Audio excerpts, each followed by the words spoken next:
Because you don't need 20 friends. You just need 3 motherfuckers and you can take over a country.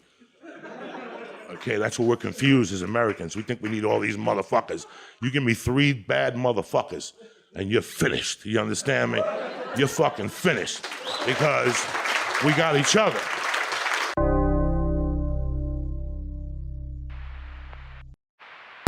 Beyond Wednesdays, we got the things to do.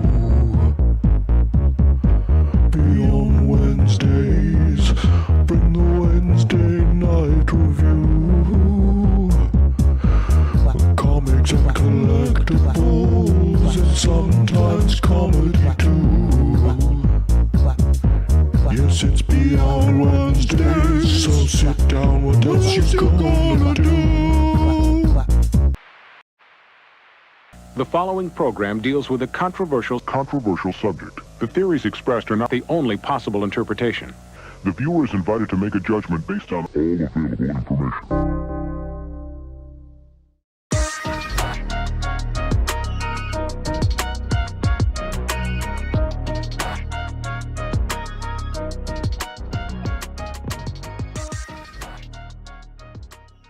What is going on, everybody? Welcome to another Wednesday night, the week before San Diego Comic-Con. Everybody, about 5 minutes ago, just got a reality check backstage about how close San Diego is. Holy cow. It's crazy, man. Well, with it being that close, you guys know how we do things over here, right?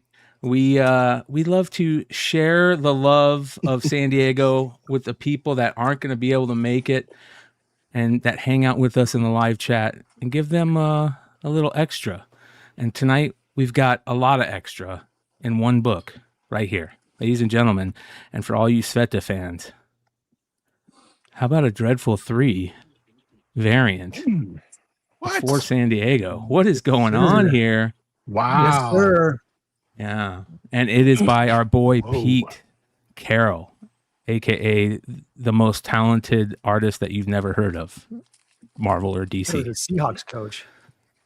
Exactly. This guy is, next level. You guys know how much we love Pete over here. As a matter of fact, Clutch, you got another book with him coming out soon. We got a lot of stuff. You got a special one coming out for San Diego. Which one? No, wait. You got a special one you just got, though, didn't you? Have you announced that? I don't think you've announced that. What did I get? Okay. I'm tripping. Well, what's the other book that Pete did for you? That's a big book. So Pete did a Dork #6. And then we've got TMNT 20. There you go. There you go. Actually, we can show those off later on too. Okay. All right. We'll show those off later on too. But this is actually on the site right now. If anyone's interested, just a little pre-sale for you guys. Dreadful 3. This is the Pete variant. We're doing all 3 issues. So we will have these for folks as the 2 and 3 come out later this year. But we have a trade dress, we have a virgin foil, and then a virgin metal. And I do have them to show off if you guys want to see. Yes, sir. Yes, sir. Bring in the heat. Let's go. Coming in hot. Oh, you got to change the. Hold on, yeah, I got it here. Yeah, even better. Look at that, pro. He's pro. Trade dress. He's a pro. Like so nice. The trade dress is really, really sweet. Like it looks gorgeous. He killed that. And then that is nice. Ooh. Virgin foil. That looks good. You know, like these like hollow foils are really like this is a nice hollow foil. You know, it's not like the muted matte foils or whatever. This is really, really cool. Yeah. And by the way, these also do all come in with the centerfold too. So these are the centerfold that was in issue #1 that came out with the Kickstarter. It's all there's centerfolds in these. So and they're all different, right? Then there's there's like different versions and there's hidden ones. And so this is the metal, which is like super fascinating because I did back it at the Iron Maiden level. But check this out. So this is not like, and I got a little tutorial about what these are. So this isn't like a lot of the other metal covers where it's like a sublimated artwork onto that gets put onto the metal sheet itself. This is actually like printed onto the metal. So the colors are more vibrant, they're more true. It looks really sweet. So, and what is the metal limited to, if you don't mind me asking? There's only 25 of the trade dress. There is 15 versions, but those are only for the creative team. I'm giving everyone like a little something that they can just have. And then it's 125 for the, I think it's 125 of the foils and then 150 of the trade dress. So what do the non-creatives get? Kicking the pants. That's fucking awesome, dude. So you guys go check it out. You guys can link is pinned. It's for you guys that aren't going to be able to make it. Are you going to have these at the con as well, Sean? Yeah, we'll have copies at the show with our crazy booth, and I'll show you all the other fun stuff we've got too, because we've got a grip that's just come in too, and a couple things actually we haven't announced yet. We're going to show off too tonight. Hell yeah. We got a special show tonight, you guys. I want to talk a little bit about before we bring John on. I got to watch the movie. I actually watched it twice. All right, I watched it when I got sent the link, and I watched it last night again, and it was really fucking good. And I want to make some things clear. The last time he joined us, this documentary was still unfinished. And most of us were like reacting to a trailer, a controversy, a lot of accusations online. And since then, I was given the opportunity to watch the film. And I'm not going to tell everybody they must reach the same conclusion, but I'll say this. Anyone that intends to like accuse John of participating in Stan's mistreatment should at least be willing to watch it. Sean, you saw it too, right? Yeah, I watched it as well.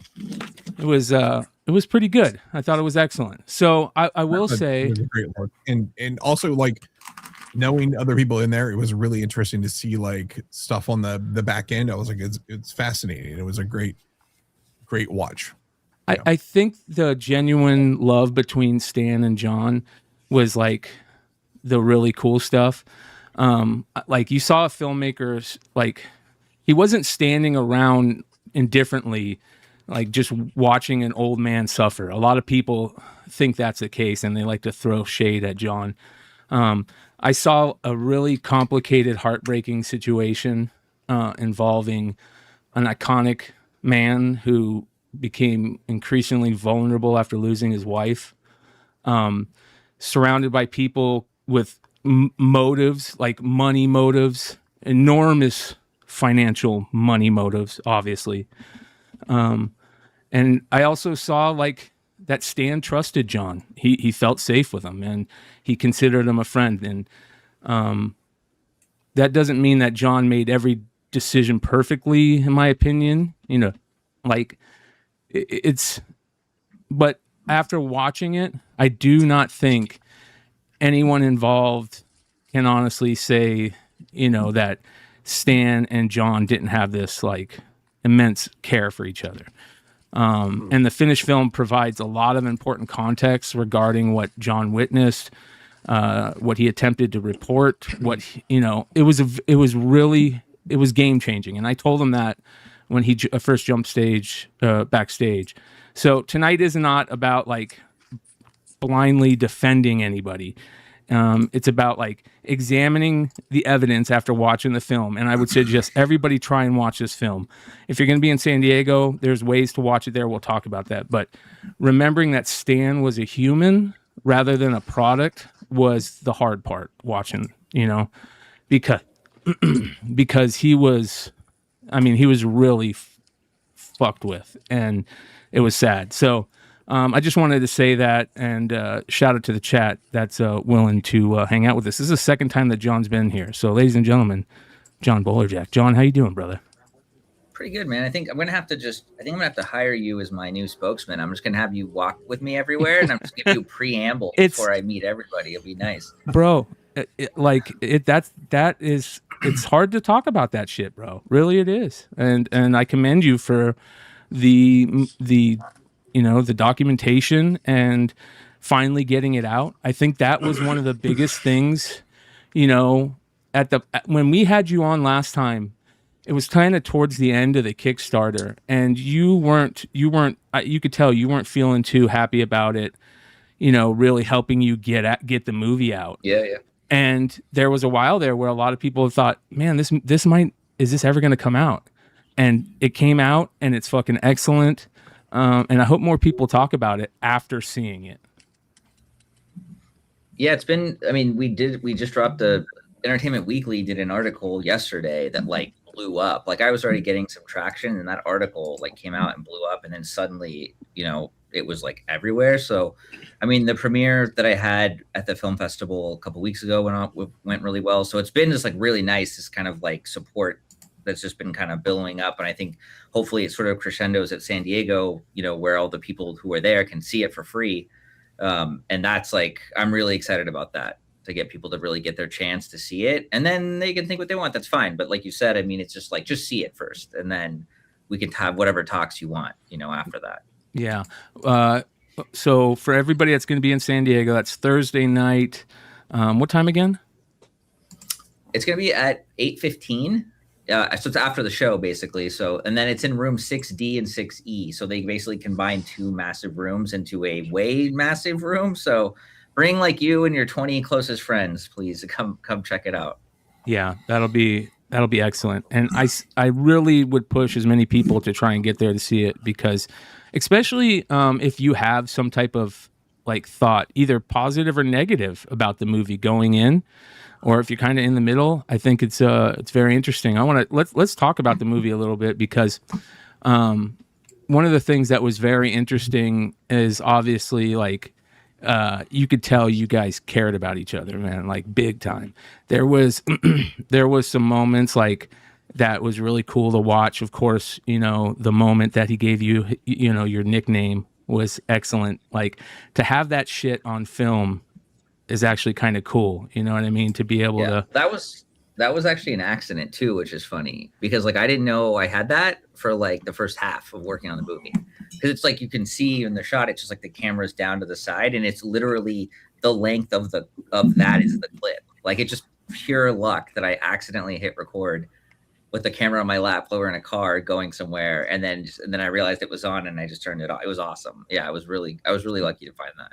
Yeah, there was about three or four of those moments that were really evident, and the end was fucking excellent. I won't ruin it for anybody, but I think if people see the movie, they'll know what we're talking about with that end of the movie. I mean, it's going to a rough place with the loss of Stan. That's evident, right? And you're just waiting for it. And I think you did a good job there was like 3 stories in this movie, right? There was your guys' relationship. There was him being taken advantage by one manager, and then him being taken advantage by another manager, right? Like I did not expect some of the twists with that second manager, everything that went down there. I got to commend those security guys and his caretaker at the time. Like if they weren't there, this probably would have been much worse.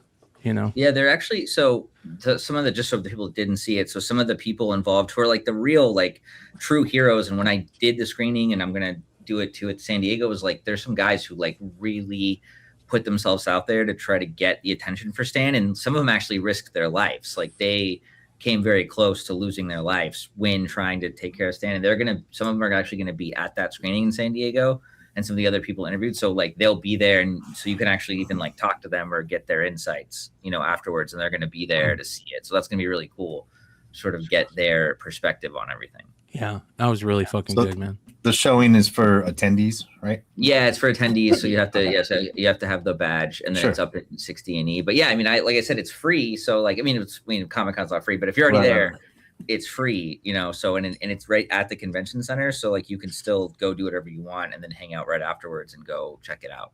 That's great. Another thing that you kind of understand is also, and this was one of the things that, a lot of the times I heard any backlash against you and the film, it was like, why didn't you say anything at the time, yada, yada. And there was multiple times throughout that show where you kind of understand what's going on. There's nothing in this world is black and white. There's always nuance in different situations, and then you got to choose the lesser of two evils to make sure that like the most damage isn't being done, and you're held also to like a letter to the law, right, on some things where, and you saw it multiple times throughout the movie, people who would come into the group would even, that Max would even get a sniff of them like questioning what's going on, they were gone. And you had gotten pretty fucking close to Stan at that time, to where I bet there was multiple moments until that, that final moment where you said, fuck this, I can't deal with this anymore. Yeah. That you had to have said, I'm just going to go do something. I'm going to go say something. And I'm sure everybody that was with him had those moments. Yeah. Well, and even then, like, I mean, I say it in the film, but even in that moment when I was just like so fried in that sort of crescendo moment we have in the film, that I was just like, I can't even do this anymore. Even then I was still so afraid of Max that I was so afraid to say I quit. Like, not even with reason, just being like, hey, I can't do this. And I was still afraid that I just said that my other job, because I had a full-time gig that I was doing, wouldn't let me take the time off anymore, because I was still afraid that even if I walked away and didn't even do anything, I would still get retribution, even outside of that. So yeah, it was a really, it was at the time, before, the end, it was a pretty chaotic sort of and very risky venture. A lot of those shots that I filmed, I'm filming it and I'm just like, if Max turns the corner, he could just be like, what are you doing? You know what I mean? And then you're out. But like, it was important to have. So you just have to risk it. Yeah. There was even a couple of times where Stan was like, I'm glad that you're filming this stuff and that you're hanging out with me. You know what I mean? Like, that was very interesting. Like, cause you could tell that it sucks watching, somebody like him with his stature and his, brain that he had to create all these characters and to be a publisher at Marvel for all those years, be taken advantage of so easily. That was heartbreaking, dude. And I was eager to please and just very trusting. That's a dangerous combination, man. When you just like to tell people yes, and you want them to like you, and you want to be helpful, and you believe anything anyone tells you, it's like that's just a recipe for disaster, Yeah.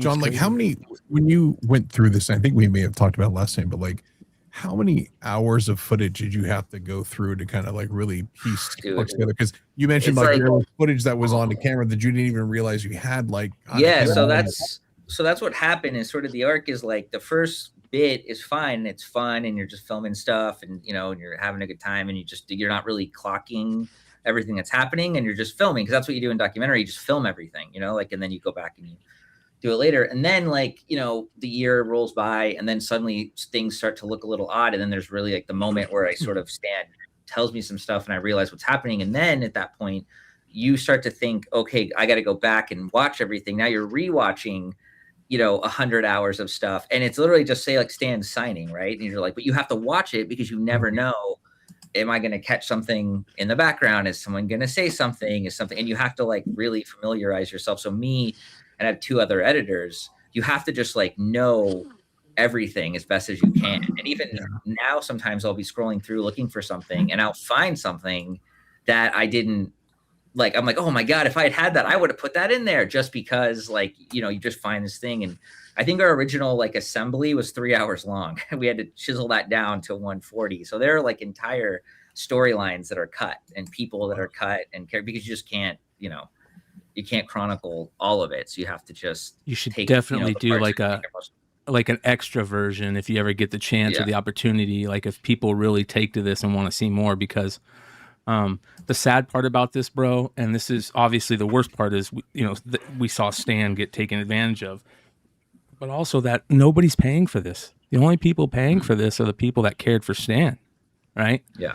And both Max and the other dude, what was his name? Kira or Kia? Yeah. Kia. The other Max and Kia, they got away with it basically. I mean, they had to go through some trials and tribulations and lost a little bit of money, but they're free people. And if they took advantage of him, I wouldn't be surprised if they took advantage of other people. And I was so hoping, bro, that at some point like there was going to be a Max interview. You threw such a loop in there that was so excellent. I'll Yeah. save that. That's But my twist of the movie. Yeah.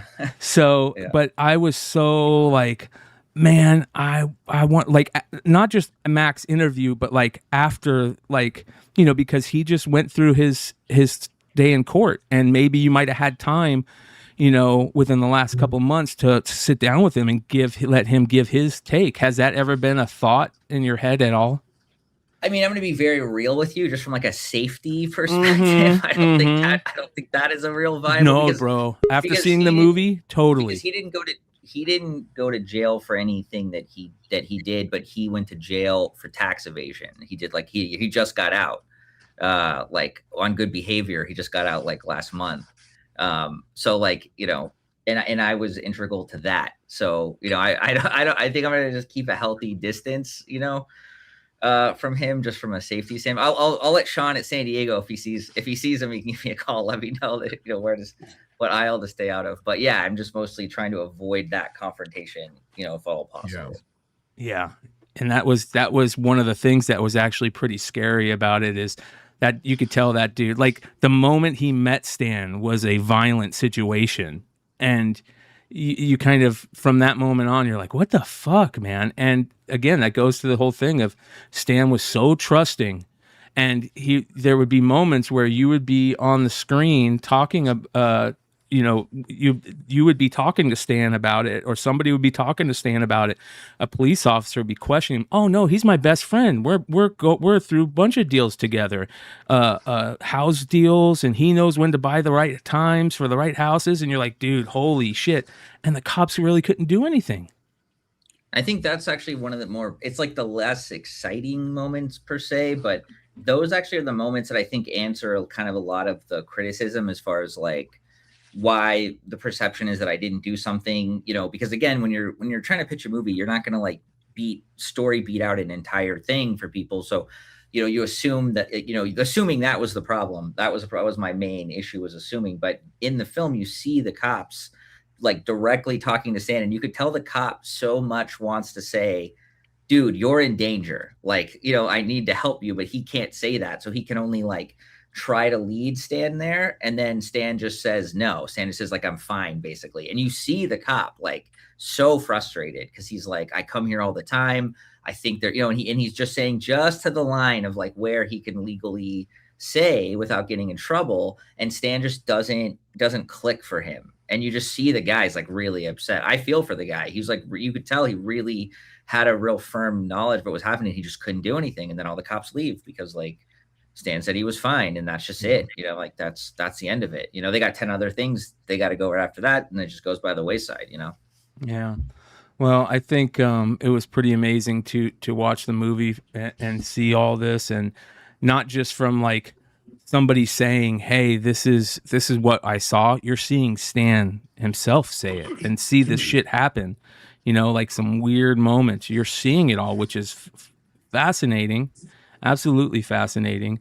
But it also makes it really, really sad. And yeah, and it's also like a thing too. It's a thing for people to sort of think about, is like when I got there, my job was to film and make like a documentary. We've all seen documentaries. You know, you watch like, you know, you watch some gnarly war one or something, and you're like, oh my God, how do they survive that? Or, oh, how that's risky, or why don't they maybe try to do this or that? And it's like, when your job is there to film and you don't have as much of a connection, it's easy because your job is to film, you're going to make something, right? And then it starts to get blurry, because then like you start liking Stan, and Stan starts, you know, relying on you. And then you're caught in this like very weird place where you're like, well, I want to tell this story because it's important, but I also want to like interject. So then, you know, you break the cardinal rule of documentary filmmaking, where you start, you know, Max needs him to sign 1,000 comics, and he leaves the room, and I go, Stan, why don't you take a nap? And then Stan goes to take a nap, and Max comes in and goes, why isn't he signing? He's all pissed. And I can just go, oh, you know, I'm sorry, Stan said he was tired. And then you have to kind of get it where you get it. So then you go,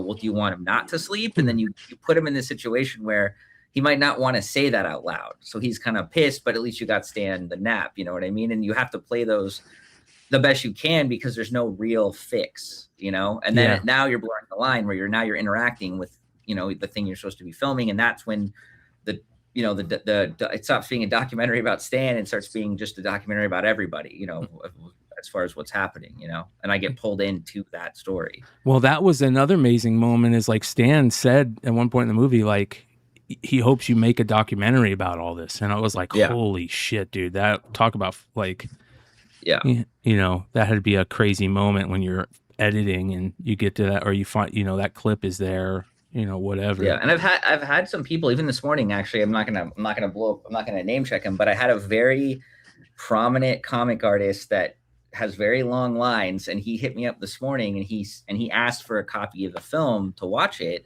And he said, I want to see this because I'm worried that this could happen to me. He's like, I don't know enough about this world. I don't know enough about all the players and what could happen. And like, this is really fascinating me. Could you? And I sent him a copy to watch, and I'm supposed to talk to him tomorrow and see.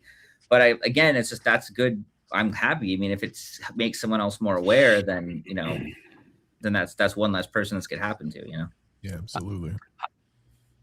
How much different is the film now than it was around the time of the Kickstarter? I mean, the most significant thing to change to sort of come of that is that after the Kickstarter was over or almost over, a person I had been looking for to interview, who I didn't have their contact info, got a hold of me actually out of the blue. And he was like, hey man, like, I just want to tell what happened to me, because he was there and I was there, but there was not as much of a crossover. And then he was one of those guys who spoke up and then was gone. And, he was there one day, and then the next day we got told that he got caught stealing from Stan. And then everyone, then the message got out, this guy steals from Stan Lee and his whole like career is over, basically. And he reached out to me, and I've been looking for him, and I got to interview him, get him in the film. And that was like, I'd always wanted him. I always thought that was lacking.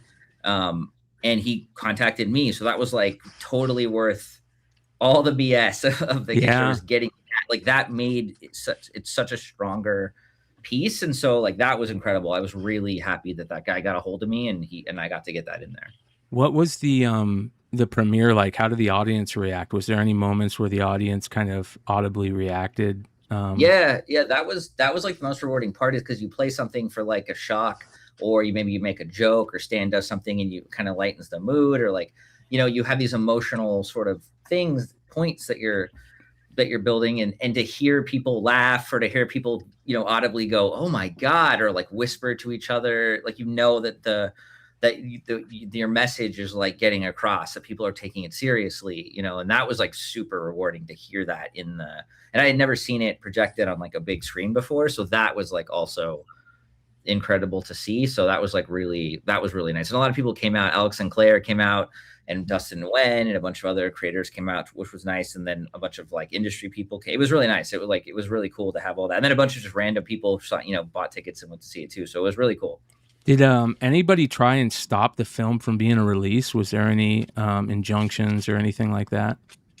I mean, the main one is the one, and I think we talked about during the Kickstarter, was Max himself found out that I was making the film. Funny enough, someone I needed to interview early on, I told him, and he told his girlfriend at the time about it, and she actually leaked it to Max. And then he found out, he sued me to stop it with he filed a restraining order, and that didn't work, but I was still being sued. You sue someone, I don't know if you guys have ever been sued before, but you just like sue them for 100 things, and that 99 of them are going to fall off, but you only need one to stick. And so you just over file. And so my lawyer at the time was like, oh, it's going to take like 6 weeks. This is bullshit. Like, there's nothing real here. There's no contracts. Everything he's saying is a lie, and it's not real. Don't worry about it. Like, it'll take 6 weeks. And it took 6 years to get done, because like, it was just the worst luck of all time. Our first judge was really old and retired. Then we had to wait to get another judge. That judge never tried copyright stuff. He worked in like wills or something, and he thought it would be fun to start doing this. So he did not have what I would say a firm grasp on this kind of law. So that made it last forever. And then he retired. And then we got a third judge, and then she finally got it right eventually, and it was finally done. You know what I mean? Like, and it was just like, even at some point in time there towards the end, Max actually wanted to settle. And at the time I was like, fuck you, man. 5 years and now you want to fucking settle? But I was still at times like, fuck it, fine, I don't care, I'm done. And so we actually agreed on a settlement, and he still backed out. and then we had to go Wow. back to court to try to get. It was just never ending bullshit. And during that time, you can't go to like a film company and go, hey, would you like to give me some money to a movie that you may not own if the lawsuit goes wrong? Like, how does that sound as an investment? Like, they just won't do it. It's like, and so that was really one of the main hang up of what was taking so long, was you had to wait for this thing to be clear. Yeah, pain in the fucking So it was ass, like man. 100. So at the end, it was $100,000 less to be right where I started 6 years ago. Essentially, like no gains, just And a waste of that's it. time. A waste of time. Yeah. I had none of this gray when I started. I was just like, I looked like Big Leg over there. Now I look like Big Clutch. Like it's just a complete different. It's a complete different thing now. Yeah. Clutch catching strays over here. All day.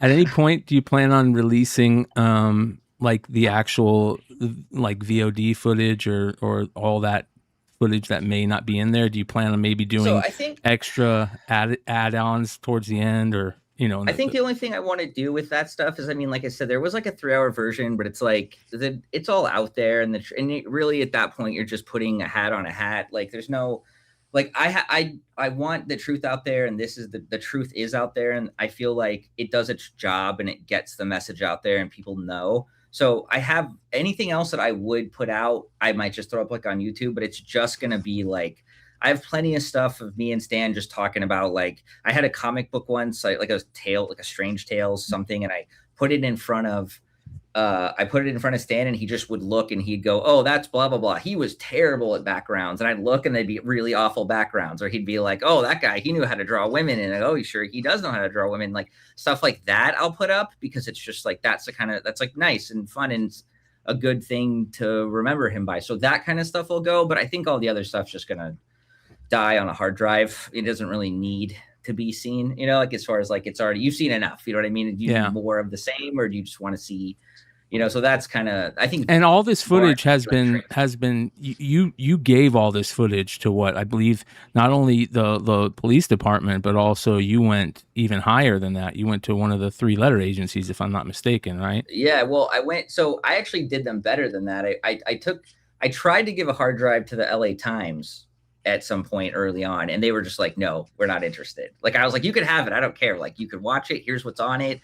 Like, I gave them the full breakdown, and they were just not interested. They just didn't take it. And then I did a very like condensed version of the greatest hits, if you will, on thumb drives. And I gave those to the LAPD and the district attorneys. And I was like, look, this will start your interest, and then you come to me and I'll give you the rest. Cause I didn't want to give them a whole hard drive of 100 hours, because who's going to look through that? You know what I mean? They're just not going to find. So I gave them like the things that should spark. It's in everything in the movie I gave them, basically.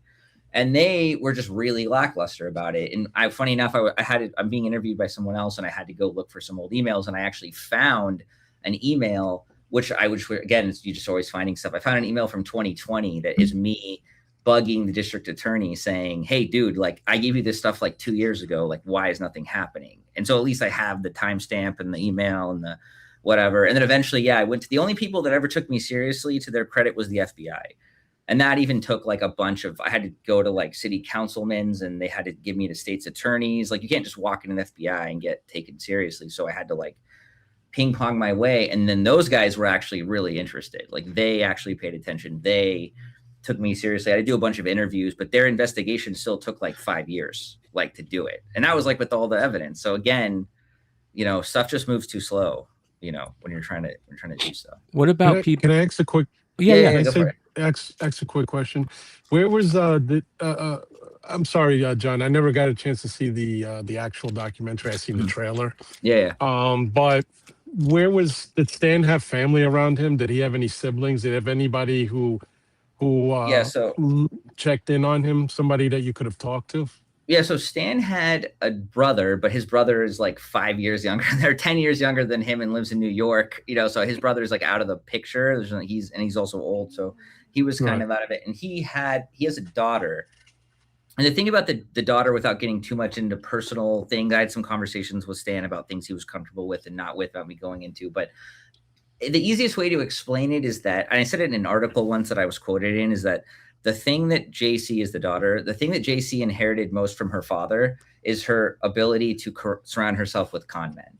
So while Stan is having issues, she's also having issues. I mean, she's still having issues now. I just called someone a couple days ago who I knew was kind of in her orbit. And he was a really nice guy. And I called him. He didn't know what he was getting into. And I called him and I was like, hey, man, I just want to see how you're doing. And he's like, oh, I'm not in that orbit anymore. I'm like, dude, that's great. Honestly, I'm glad to hear that you're not in there. But he was giving me the breakdown of who all is still there. And essentially, like, so when you're fighting your own sort of thing and you don't have, like, and so that's mostly the issue at hand, is that, like, when you're already fighting a huge war on your own front and it's happening to your dad, it's like also hard to do both of those things at the same time. And so she was definitely there, but I could do a second movie about Stan's daughter. I think at this point, I just want to leave the leads alone. I just do the one and done, but there's a whole other thing after that, like. Did you have to talk to her or get any approval from her since she's in charge of the estate? Well, to be actually, what's interesting is, one, I have talked to her and she does know about it. And we talked about it, and I'm waiting to, like, it is like really it's like very emotional for her to watch. You know what I mean? Yeah. Because she did have suspicions. She couldn't prove things. She did go to lawyers who weren't really believing her. And so for her, this is like an incredibly emotional watch. You know what I mean? So, like, I'm trying to set up something with her that's like I want to be very sensitive to that. It's different for us. Even me is different for you guys. When you watch it, it's just a guy. When she watches her dad, you know what I mean? But to more your question is that she runs the estate, but the estate doesn't own Stan's name or likeness. So they don't even have any control over that. Like, a French company owns the name and likeness. So, wow. So she doesn't have any say anyways, which is not like who cares? That's just an interesting fact. And that was probably sold after being sold from Stan, right? I mean, yeah, it originated at POW, which was a company that Stan started like in the 2000s or something, in the 90s. I can't remember the exact origin. And it, from there, towards the end of Stan's life, got sold to a Chinese company. That Chinese company got dissolved and then sold to a French company called Genius Brand, and then they rebranded to something else. And they own his name and likeness. Wow. Yeah, the reason why I asked about the family is because you never hear about any siblings of Stan beyond the daughter, like grandchildren or... No, that's it. There's no more. That's the end of the line right there. So there's literally nobody to turn to outside of the daughter, and Max is the closest person to Stan. Yeah. And basically, he stonewalls everything. Yeah. And everybody seemed to be intimidated or afraid to challenge him. Yeah. I mean, did anyone here in the panel ever have any interactions? Like, did anyone wait in the stand line, or did anyone have any interactions with Max or anything? I'm actually curious to see what you guys dealt with. Yeah, I live in New York, and I've seen Stan hundreds of times in New York, and I would say mostly in the 90s. And I've had interaction with Max. I almost punched him in the face at Big Apple Con. Okay. He got That's a little disrespectful. Show, right? Yeah. Right, Mike Carbonaro. He tried to actually have me removed from the show, and then he didn't know I was law enforcement, and he got a cop that worked off-duty security there. And then when the guy saw who he was asking to leave the show, he just said, "I'm not asking him to leave the show. Yeah. He just, what's the problem?" And he just, he did this, he did that, and he just, I don't really see a problem with that. He said, just keep away from each other. Yeah. But that was the one time I had interaction with Max, and then I've had other guys who own stores that did private signings with Stan, who actually told me a lot of crap about Max. And I just said, well, I said, coming from the law enforcement aspect, I said, well, why aren't you doing anything about it? Yeah. Because, like, basically, if you're visually seeing something that was the crazy thing, bro, is there was multiple people who were supposed to be nurses. I don't want to ruin too much of the film, so I'm not. I apologize, John, if I'm saying too much. But there was multiple points where there was multiple nurses who were there to say that this is okay for Stan to do, this is not okay for him to do, and 3 of them said this stuff is not okay for Stan to do. And anytime they would put any pushback against him doing all this crazy shit, they would get fired, and a fake nurse would end up showing up the next day. It was nuts, bro. They were. Well, and also. Sorry, go ahead. Well, they were there was multiple ways that they got around every little aspect, and it was what was so shitty about it. It was because, like you said, John, that he didn't have any sons or grandkids or kids, and a lot of these people took these places for him. And John, you definitely did. There's no doubt that he looked at you as like a grandkid or a son type of, of course a friend, but you could tell there was like that between you guys.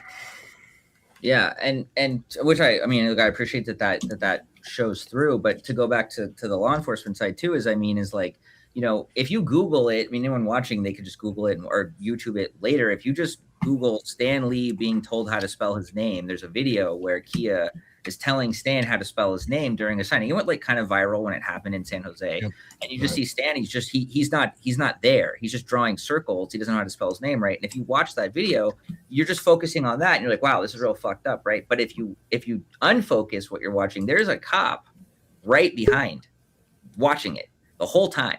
Right. But again, you have to place yourself in like a law enforcement thing. Everyone thinks it's Law and Order SVU. Right. But like, that's just like a cop may not even be like a detective. He's just he's like a regular cop. What's he going to do? You know what I mean? Launch an investigation right there. Start like take it like, you know what I mean? It's like it's not like that. Like all the steps that are required to get that stuff going.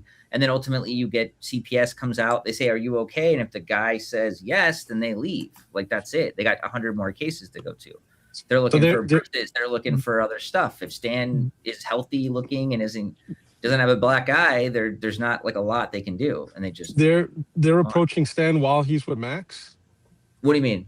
No, if somebody's checking in to see if he's okay. No. I'm saying it's a very obviously bad situation that's happening at this convention in the video, but there's a cop just like right there watching, and he's just not doing anything. You know? Yeah, what I mean? You could so tell like, Stan is out of it. He's like way out. You shouldn't of it. have to tell somebody how to spell your name, bro. Yeah. So what message does that send? If you're say you're right there and you're waiting in line and you see that and you think this is wrong, and then you see a cop right there and not doing anything, what message does that tell you?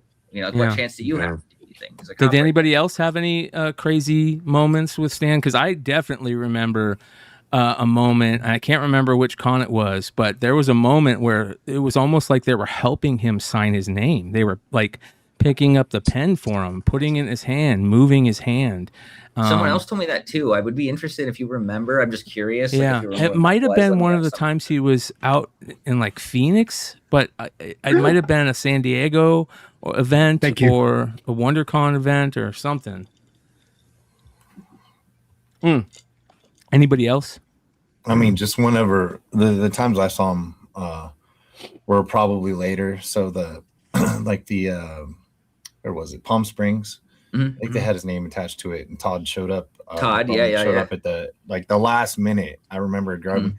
I still have the book. I went back. I didn't really have. I lived in Santa Monica, so driving to Palm, leaving Santa Monica at like 4 or 5 o'clock on a Friday and going east is hell, right? Like it's just, if you guys don't know, leaving LA is garbage. And so I remember shooting back to my apartment to grab my nice copy of Spidey 300. To grab, because and so I did. I was able to get both of them on there, and stuff. And I think he was probably a little better than I remember. Actually, I could tell he couldn't see that well.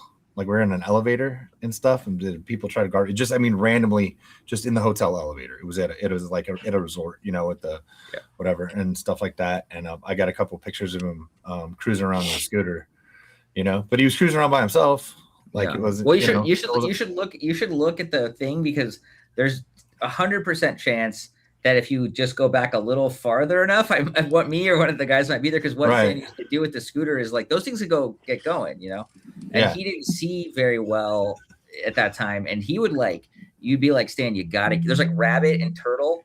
And I'd be like, dude, you got to keep this on rabbit, man. Like, you're going to hit someone, like you got, and he would be like, oh yeah.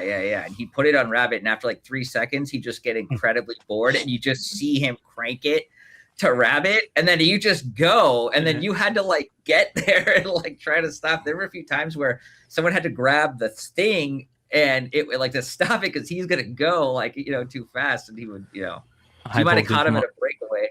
Right. High voltage Mark says he was wiped out. He wiped out, and I was near the front of the line one time. Says high voltage Mark. Yeah. He was. That con wasn't much. And Sean, were you at the time? You weren't doing retailer stuff, so you didn't do any private signings, or at least I never saw you in there. Were you doing it's just on the side, just because I was at Skybound doing all that stuff, and so we would be, we were at a lot of the same shows together. whether it's big ones like San Diego or New York or smaller ones. And the only I would see Max from time to time because Max always had dealings with the Image booth and all that stuff and whatever. And I knew Jerry and I knew Alex and I knew a lot of people from just being in the same space. But the only and every time I ever met, it was not in the high like a tense situation where like, hey, we're doing this stuff. It's always very casual and very chatty and high, so easy peasy. But the one memory that I do have that was always kind of bugged me about weird stuff, not specifically with like Max and all that stuff, but it was being in the orbit, and we were on a flight coming back from I don't know what convention was, but we landed in LAX, and Max was there. He was trying to stand off the plane, all that stuff, but like to see the fever of these like autograph chasers who would be at LAX. So as soon as you land a plane, and if you're celebrities, you see it all the time. Like there's whether it's TMZ or actually autograph hounds or whatever, but like we would get off and like Max actually asked me like, hey, can you help us out a little bit? And kind of you're a big dude. Yeah. And it was like, yeah, because we're a big dude and I've got a couple guys with me too. And at the time it was like Dan and Nick. And so like we're a pretty big crew of dudes. And so we had to kind of like block it off like from an escalator. These guys who just they've got pops and pens and stuff, and it's just like let the guy get to his car and go. And it was those little things, and you just realize like there is so much else in this industry that is just kind of really corrupt and crazy. Like these autograph hounds getting their information from somebody or people from airlines, and it was all terrible. The closest to modern day you can compare it to is when you see those Pokemon videos where like guys are just going nuts trying to grab like the product. It was kind of like that, but just at an airport. And what they actually started doing is they started buying refundable tickets, like cheap Southwest refundable tickets to get into the terminal, so that when you got off the plane, they were there. So they weren't even on the outside; they were on the inside.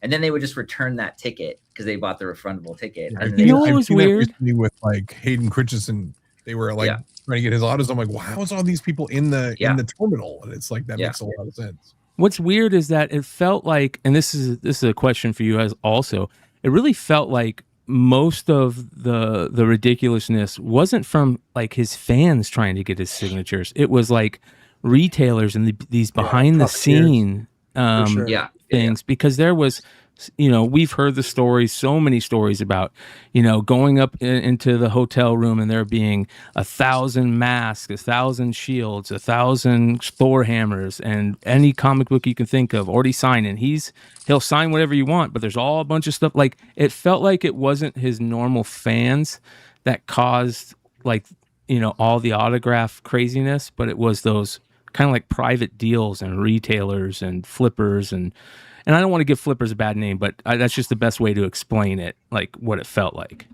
What is your thoughts on that?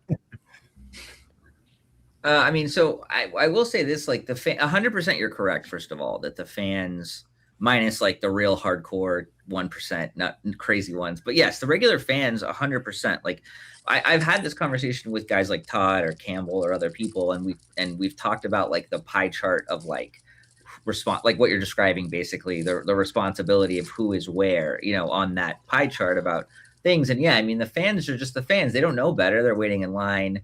There stands 3 hours late because he's signing Big Clutch's comics. No, I'm just kidding. He was never there. But they're signing a guy's comics, in a hotel, like you said, 1,000 Spider-Man masks, and stand 2 hours late.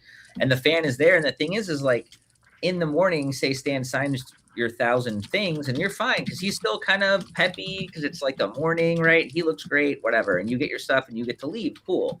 Now he's got to go to the convention where now he's tired, right? And then he's got to be performative to the fans because he wants to make them happy. So now he's got to get, his energy back up. And then again, it's just one book per person, but it's like 1,000 people. You know what I mean? There's no line being capped, right? So it's like, and it's not your fault if you're number 900 because you just want your book signed with your kid or whatever, right? But it's all just kind of churning him through. And then when he's done with that, he's got to take the photos and then he's got to go back to sign, sort of like, so that's like, that is like, and it's not their fault, but they're just unfortunately part of that machine that is like grinding them. Did you ever see any time, and even once, where like somebody had gotten to where Stan was signing and they had a bunch of stuff to sign and they saw he was not in a good position to be signing stuff and they said, you know what, I'm good. I'm going to wait till next time. I never saw that, and that's not even to say I never saw it. I mean, it's not to say it didn't happen. I had seen it. I noticed it. I had noticed it a few times in mothers and like grandmothers. I noticed that they would be there with their kid or whatever, and you'd see this sort of recognition on their face as they're leaving that they could tell, you know what I mean? Like, cause like they're mothers and they, you know, they take care of people, and you could tell that they were like uncomfortable with what they were saying, you know, and little Timmy's all, you know, happy because he got his thing, but I did clock that, but I never, because also again, from your own perspective, you know, you waited 3 or 4 or 5 hours in a line, you know, to get your 10 comics or toys or whatever signed, and and it's very easy. We all do it as humans for everything, where you're just like, well, look, he's tired, but like these 10 are fine. Like he's not that tired, and you push it on to the next person because you just waited 5 hours. You want your shit signed. Like the mentality, it's like, that's not even a judgment. That's just what we do as humans. We're always trying to rationalize things or push. Was there any moment where like there was this understanding that the market was being flooded with his signatures? Because, you know, we see that a lot. We talk about that a lot. We look at the secondary market quite often on this channel and, you know, pay attention to stuff. And it seems like, you know, there's moments where, you know, an autograph commands much more than, and then all of a sudden the creator just like, okay, I'm going to get into my signing phase, and that autograph, you know, secondary market value really drops. And it's been known for a long time and talked about for a long time that, you know, Stan's got a lot of autos out there. Was there any talk about that internally ever? No, because to your point, you had the private signing guys who are, first of all, paying less. You know, the guy waiting to get his one book signed is paying $100, but if you're getting 1,000 things signed, then maybe you only pay 40 because you're going to drop 40K. So they're going to give you like a pretty steep discount on that. But also, because his price was so high, you're not going to wait in line 5 hours for the most part or whatever, and then spend $100 and then go sell it for $50, right? You're going to not sell it because you paid $100 for it. And the fans love that stuff. So a lot of those fans were not flipping things. You know what I mean? When you have one guy signing a beat to shit Nova 12, it was his, you know, that's not going anywhere. That's staying with him. So that was a lot of like the fans and the guys that are paying the $40, you know, they're just going to hold out because they know that everyone else is paying 100, you know? So like, I don't even know what a Stan's autograph is worth now, to be honest. Like, I don't really track it. So I don't know if it's up or down. I don't know what honestly, like for me, I would put a premium on anything, Stan autographed, up until 1999, like 2000 and on, I would not put a premium on it.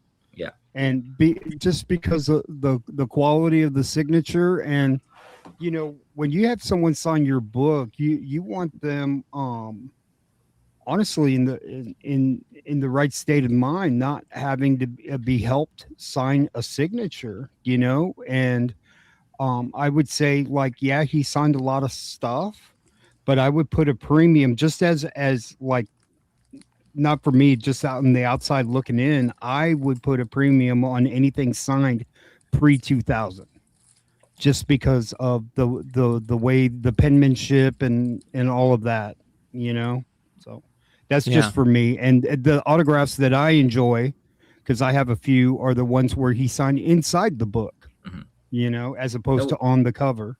Now, the other thing too is like, and again, I can't because I don't track it enough, but I feel like also is like Absolute Batman, which, as a side note, you guys should do a story about how Absolute Batman completely destroyed Tidal Wave, by the way. If you notice, is the high of Absolute Batman, the down of Tidal Waves, an interesting dynamic. But separate of that, I do feel that like with newer comic people who know like Absolute Batman or getting on that train, I feel like, do they even care about Stan Lee? Like, I feel like those are two totally different audiences, and like the Stan Lee audience is just down, and the Snyder Absolute Batman audience 100%. is up. Like, is there even a crossover in that, or is it just kind of going down? No, I think that generation, like, you know, we're getting older, man, and that's one thing that is black and white in this world. You're getting older second by second, and there's another generation that, you know, has their heroes, and those heroes for that generation are Rob Liefeld, Todd McFarlane, J. Scott Campbell. Not as much as, you know, like Stan is their heroes.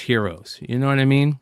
Yeah. And, you know, for us, Stan is still that magical person, and I think that why it was so amazing watching this and seeing this, and like there was some things that it just blew me away. Like Stan was basically broke for the most part, and that was so heartbreaking. Yeah, I showed him one of those. If you Google what is someone worth, which is like never accurate, first of all. But I Googled him. I was like, Stan, this says you're worth $30 to $50 million.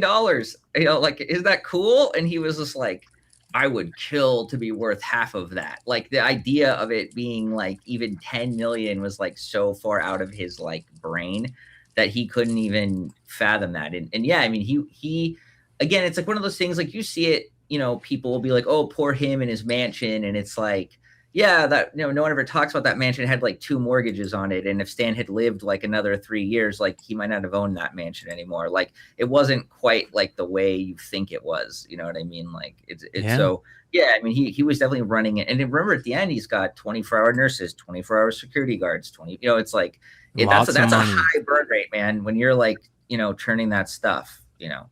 Yeah. It was pretty unbelievable watching that. Were you surprised that you never heard? Well, I shouldn't say that. Let me say it this way. Did you ever hear from anybody in the comic industry, like at Marvel, that said, "Hey, we're hearing these stories about this. You know, is this true?" Or like, was there anything that ever happened? Like, I know that he was close with a lot of creators, and it was very cool to see those creators talk about him and.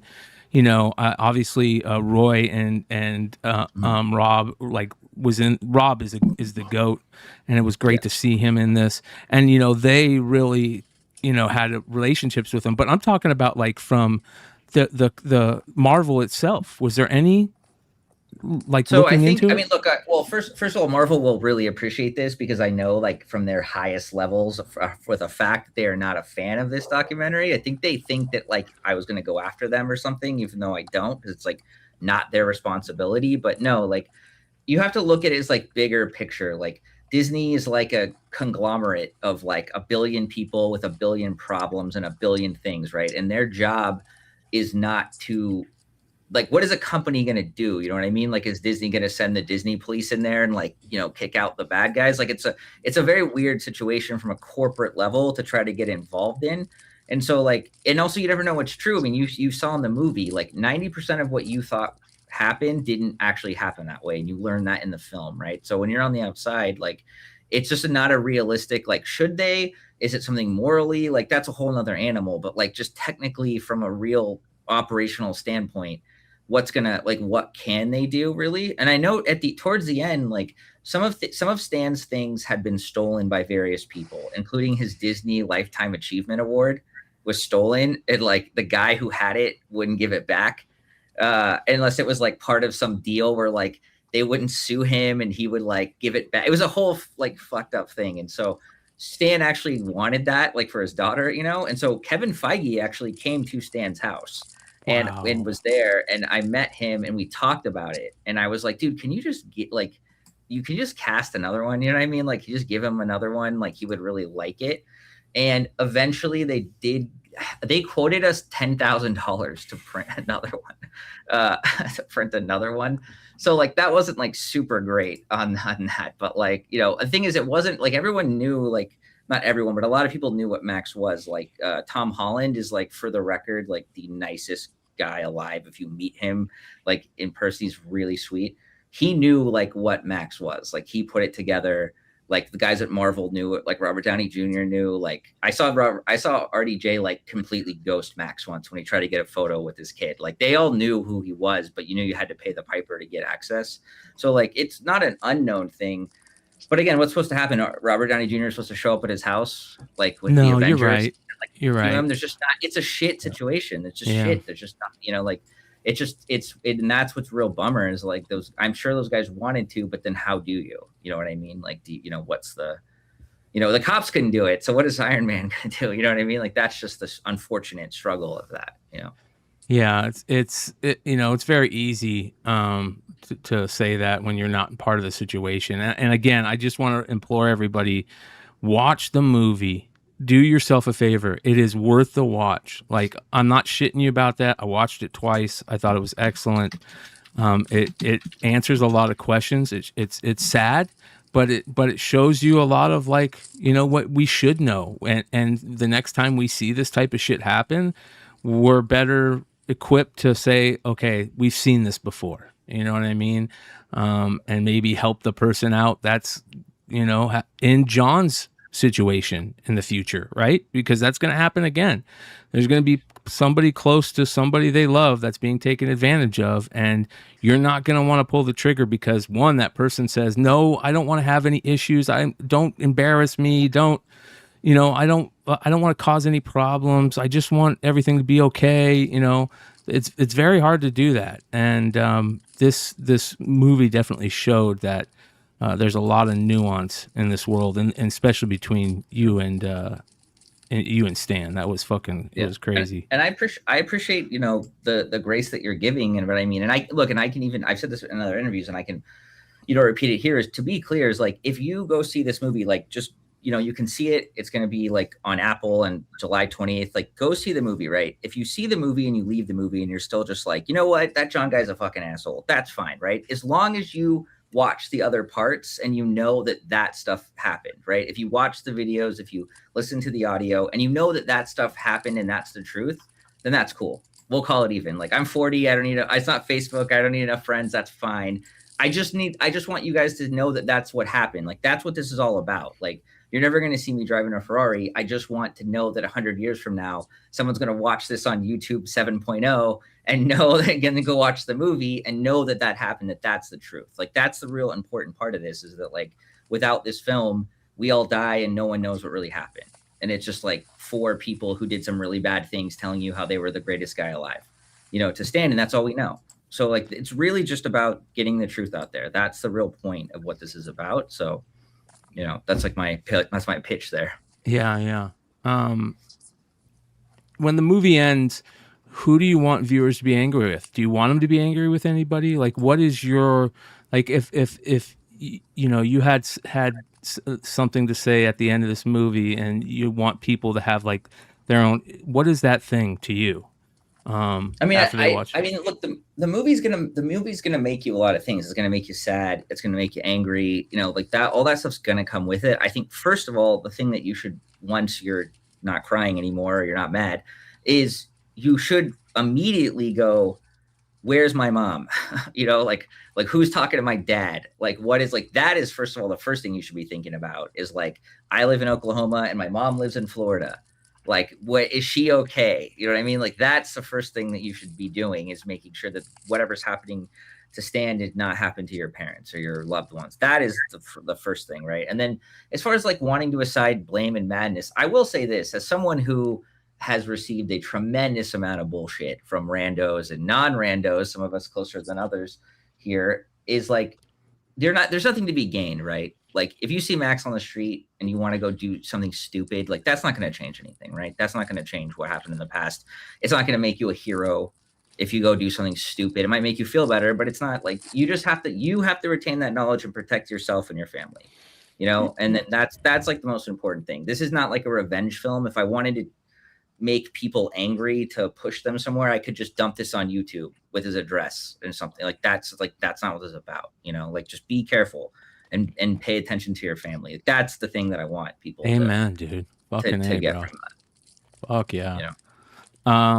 Well, I'm really looking forward to seeing what people think after San Diego. We've dropped where people can see it, but let them know one last time, before we let you get out of here, where they can see this thing if they're not going to be at San Diego. So the main thing is, I would prefer that you go see it for free, at San Diego Comic-Con, because it's there and you're there, so you should go do that. And that's on Thursday, July 23rd, and that's at 8:15, and it's room 6D and 6E. So either one. So they combine the 2 rooms, so there's a lot of space. So it's 6D that night. So you do the whole show, and then you could go sit in a nice, cool, air-conditioned place and watch something and take, a load off. And if for some reason you're not in San Diego because you're probably smarter and you don't want to spend a ton of money getting to San Diego, then you could see it. It'll be on Apple and it'll be on Amazon on VOD on July 28th. And you can just look it up there and you can just watch it there.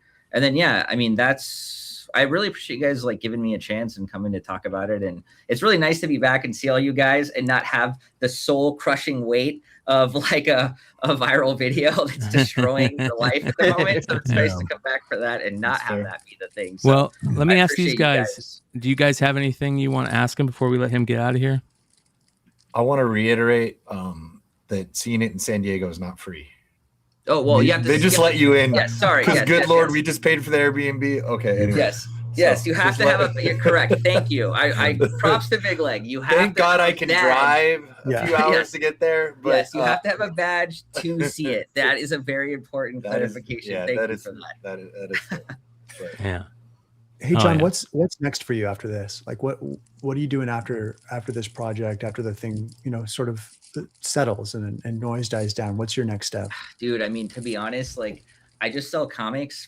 That's what I do. You know what I mean? I do little things here and there. Like I would like to have some great, like, oh, I'm actually working on this other thing. But to be honest, like I'm just looking forward to going back and being like a regular dude. Like I'm just gonna go back and sell comics and like you're gonna see me a year from now waiting in line for whoever the next Dan Quintana is, and you're gonna be like, didn't that guy make a movie and now he's been in line with big Clutch for 3 hours? What's that about? Like I'm just gonna go back. more likely me. More likely me than him. But yes, it'll just be like that's kind of what it is. Like then I'll just be a regular dude, but this will be done, and and then that'll be it. Oh yeah, fucking A. That's fair. I'm looking forward to seeing those moments, man. That's for sure. And I look forward to seeing you in San Diego. A lot of us are going to be out there. I want to ask one final thing. Sure. If Stan somehow was able to sit and watch the San Diego screening with you, what do you think he would say to you at the end of that screening? Well, I think without a shadow of a doubt, and I won't be able to pinpoint it because it would be his, but he would, in the most serious ending of the film where everyone else is crying, he would make a joke of some kind, 100%. Like he would have a quick joke. He could never resist a one-liner, even in that kind of moment. So he would have something about like, you talk too much. Like, why wasn't I in it more? Like he'll have something 100% that would be his thing. And I know that because that's how he always did it. He used to hate doing panels sometimes with people because they'd ask real serious questions and he'd go, if people want to laugh, they don't want to hear about my deep thesis on Wolverine or whatever. Like he always wanted to make them laugh. So it would just be something like that, something really nonchalant and witty, I think. Hell yeah. Do you think he'd be proud of you? Yeah. Oh, for sure. Yeah, I know he'd be proud of how this turned out. Hell yeah. Go ahead, John. Obviously you've been around Stan for a long time. All right, you spent a lot of quality time with him. What does your Stan Lee collection look like? What is your most prized possession? What is the thing that you say, I'm gonna keep this forever? It dies with me. So I have two things. I have two things. One is personal, and I just keep that to myself. I've never actually told anyone about it that I have just for me. It's a fairly worthless trinket. It might as well just be a pair of scissors, but it has a real emotional value for me.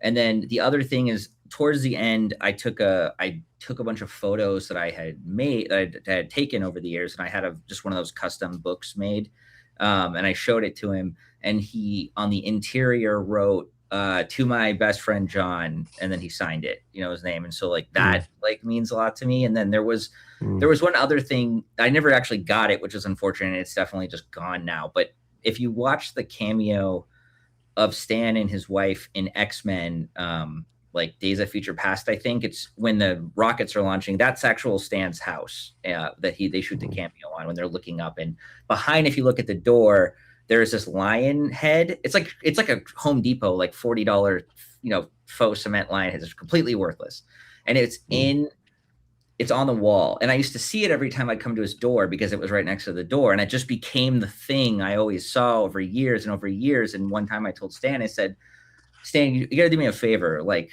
later at some point when this is all over, you got to let me have that lion, because it just reminds me of seeing you and picking you up and dropping you off. And he said, I could have it. And then unfortunately, when all this stuff happened, all the manager changes happened, when I got back with Stan and I went to the house, it was gone. And I can only assume that someone who shall remain nameless took it and sold it to someone or something because it's in the cameo shot and it has no other value or reason. And it was there for 40 years. It would not have fallen off in like the 4 months I was gone. And so I just never, that's just in my head. I just never got it. Well, here's the way to get it back. Hopefully, if there's anybody out there who knows where that is.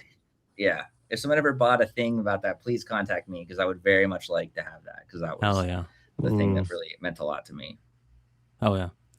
Well, thank you, brother. Appreciate you joining us. Looking forward to hopefully seeing you in San Diego, and we gotta have you on again once this all settles down, and we can talk about selling comics. Oh, again. Dude, you got that. That's awesome. That's cool. I don't know how you got that, but that's all. I drew that a long time. That's awesome, dude. Thanks, man. But yeah, when you guys watch it, I would love, just even offline, you can email me. I'd love to get your guys' thoughts and kind of on it and what you guys thought about it. So I put a lot of work into it, so I'd appreciate that. Hell yeah. You remember doing that, right? Yeah, of course. Yeah. Hell yeah, brother. Appreciate you, man. Yeah. We'll talk to you soon. Thanks for joining us again, man. Thanks, John. That was a good show, you guys, or a good interview. Excellent documentary, you guys. I just suggest you, if you get a chance, you go ahead and check that out. It's worth watching. It's worth paying to watch, especially if you're a fan of Stan Lee or you just want to know what happened. If you feel negative about the situation, which most people do, and if you feel negative about Jon making this movie, I think that if you watch this, it'll change how you feel. And I'm not saying you'll want to be best friends with the guy, but I think it will show you multiple things that will change your mind, and you will see the gray in a lot of this. And life is life, and it fucking has some shitty things that happen. And when you get old and you lose your faculties, you lose your eyesight, you lose your hearing, you can't walk as well, your family is gone. It's different. And I think that was cool to hear him say that. One thing that he wants is, if you watch this, hopefully you'll want to check on people in your life. And that's a great comment to have. So yeah, and people listen crazy today instead of yelling at us. So yeah. I'll be right back. I'm gonna go grab a drink real quick. Yeah, no, it's. I was just talking to a buddy about this. I mean, a lot of you guys know I just lost my dad, and it was a really kind of a similar situation where I didn't grow up with my dad. I wasn't really close to him, but I saw family members really take advantage of him in his elder age, and really just for his money. And it's kind of gross when you get to a certain point, when you start losing your mental faculty too, you really are sort of hostage to the people that you've entrusted with your care. So good lesson for us too, to choose wisely as we start to age. But yeah, it's, just hearing Jon talk about that stuff, you could see that there's a real genuine affinity that he had for Stan. Say what you will about the documentary, I haven't seen it yet, but I mean, one thing was clear was that he cared about Stan. And I think that I'm looking forward. I'm not going to say like I'm excited to see it, right? Because it's hard to watch someone get taken advantage of. But I'm looking forward to understanding the situation and getting some insight into a guy that we really, all of us, respect and Stan. And so I've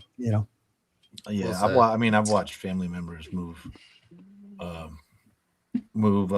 elderly to elderly to elderly, to grab inheritance after inheritance after inheritance. When you go like, hey, when aren't you good? And go through that, go the night and go through that. It's gross, right? It's really good. It's really gross. Be kind of ruthless stuff, but under the guise of giving them like a end of a better life, and might not be and end up controlling things and things like that. And controlling Stan is controlling money. The guy literally signing his name, his appearances, whatever, just it absolutely prints money, and it never stopped until he died. So and we just had Scott Campbell on a couple weeks ago, right? And like, it's widely known in the art collecting community, if you see Stan Lee signed J. Scott Campbell art, that was likely taken. and that was likely profited. So there's actually a decreased value a lot of times with that art because of the circumstance there. It's really sad. Wow. Litzy Sports Card says, is Max and the other manager blacklisted from cons now? Oh, I imagine so, man. I couldn't see them showing their face. I mean, I would definitely think somebody would say something. I don't think they would be safe at a Comic-Con. I'm not saying people are going to fight them or anything, but I think people would call them out and say, you know what, you're not, what's the line from Star Wars Red Hood? Your kind is not allowed here. Can I ask you, Brian, since you and Clutch saw the documentary already, can I ask the two of you a question, and either both can answer or one can answer? But obviously, I think majority of people obviously haven't seen it, right? And we all kind of felt a certain way when we saw the trailer, right? And I think we've talked about it a little bit here and there when we did first see the trailer, and we had a lot of questions. A lot of us were upset. A lot of people said some stuff, Now, do you feel after seeing it that you've completely changed your entire perspective about the entirety of it? Yeah. Based on our first feeling about it when we first saw the trailer. 100%. I remember us seeing the trailer and talking about it, on the show. Yeah. Mm-hmm. So you're saying you completely changed your perspective on both of you, changed your perspective. I'm not going to after speak for seeing it. Clutch. I'll speak for myself. And I said at the beginning, I 100% changed my thought process. I didn't see Jon as this horrible person. I think that, a lot of people out there, it's easy for them to be like, Jon should have done something. He's to be held accountable too because he didn't say anything. And, I know that things are, there's situations like that, there's, like I said, everything in life is gray. There's nuance. There's reasons that people act the way they do, even if they're doing things that they might not like. And I didn't see Jon as this horrible person. Did I think that, was I angry that the footage wasn't out there and that the movie might not get made? Yes. That was one of my biggest problems. And I even told him that backstage when he first jumped on. I said, that was one of my biggest worries, is that this would never get made. And I respect you for finally putting it out. And not only that, there was that moment when that clip came out where it was him and Stan in the car and they were talking about his seatbelt and you could see them interacting. And that kind of changed my mind a little bit too, because I went, okay, I want to see more moments like that. And there's a lot to be said about seeing things happen rather than just people talk about them happening. And there was a lot of moments where you saw these things happen and you can tell that there's something wrong there, or that Stan really cared for Jon and Jon really cared for Stan, and there was this like connection there, and Stan felt safe when Jon was around, and because of that, yeah, my mind changed big time. What about you, Clutch?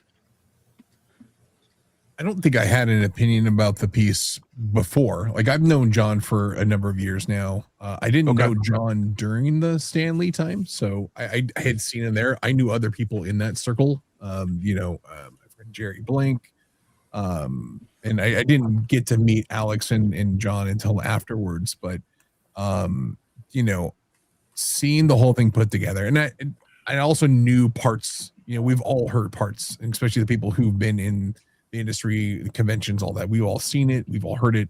And it was really interesting to see it all put together in this way. And, documentaries are they're never always all the information, but I think Jon, from what we see, is put together a really compelling, collage of all the bits and pieces of the stories that we've heard from around the day. And it's wild to see, and it's one of those things where it does make you think, like, man, that period of time, Stan was larger than life. He was the biggest thing in all of comicdom for so many years, and to see how and it's the last few years, you can definitely see like it took a toll on an elderly man, and I've seen being in this space, I've seen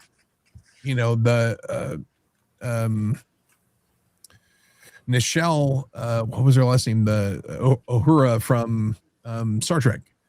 I saw her in at a convention at an airport going to a convention, and I was like, the moment I'm like, oh, someone needs to step in. Like I'm just in the terminal, like waiting, and I'm watching like her manager deal with her, and I'm like, oh, somebody should stop this, because this woman should not be going to the convention to go sign autographs for 3 days. And this, Nichelle Nichols, thank you so much, Marcus.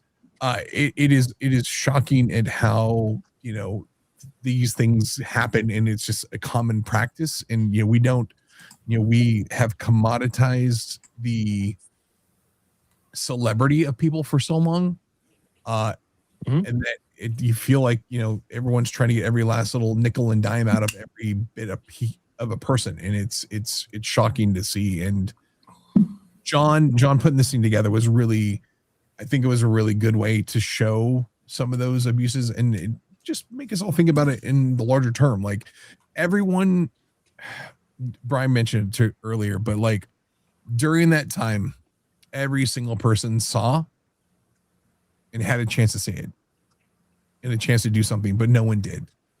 Because whether you were a fan in line at a convention and you wanted to get your Funko Pop or your random, your Nova issue or whatever signed or whatever, like you still wanted to get your little 3 seconds or 5 seconds to withstand that moment.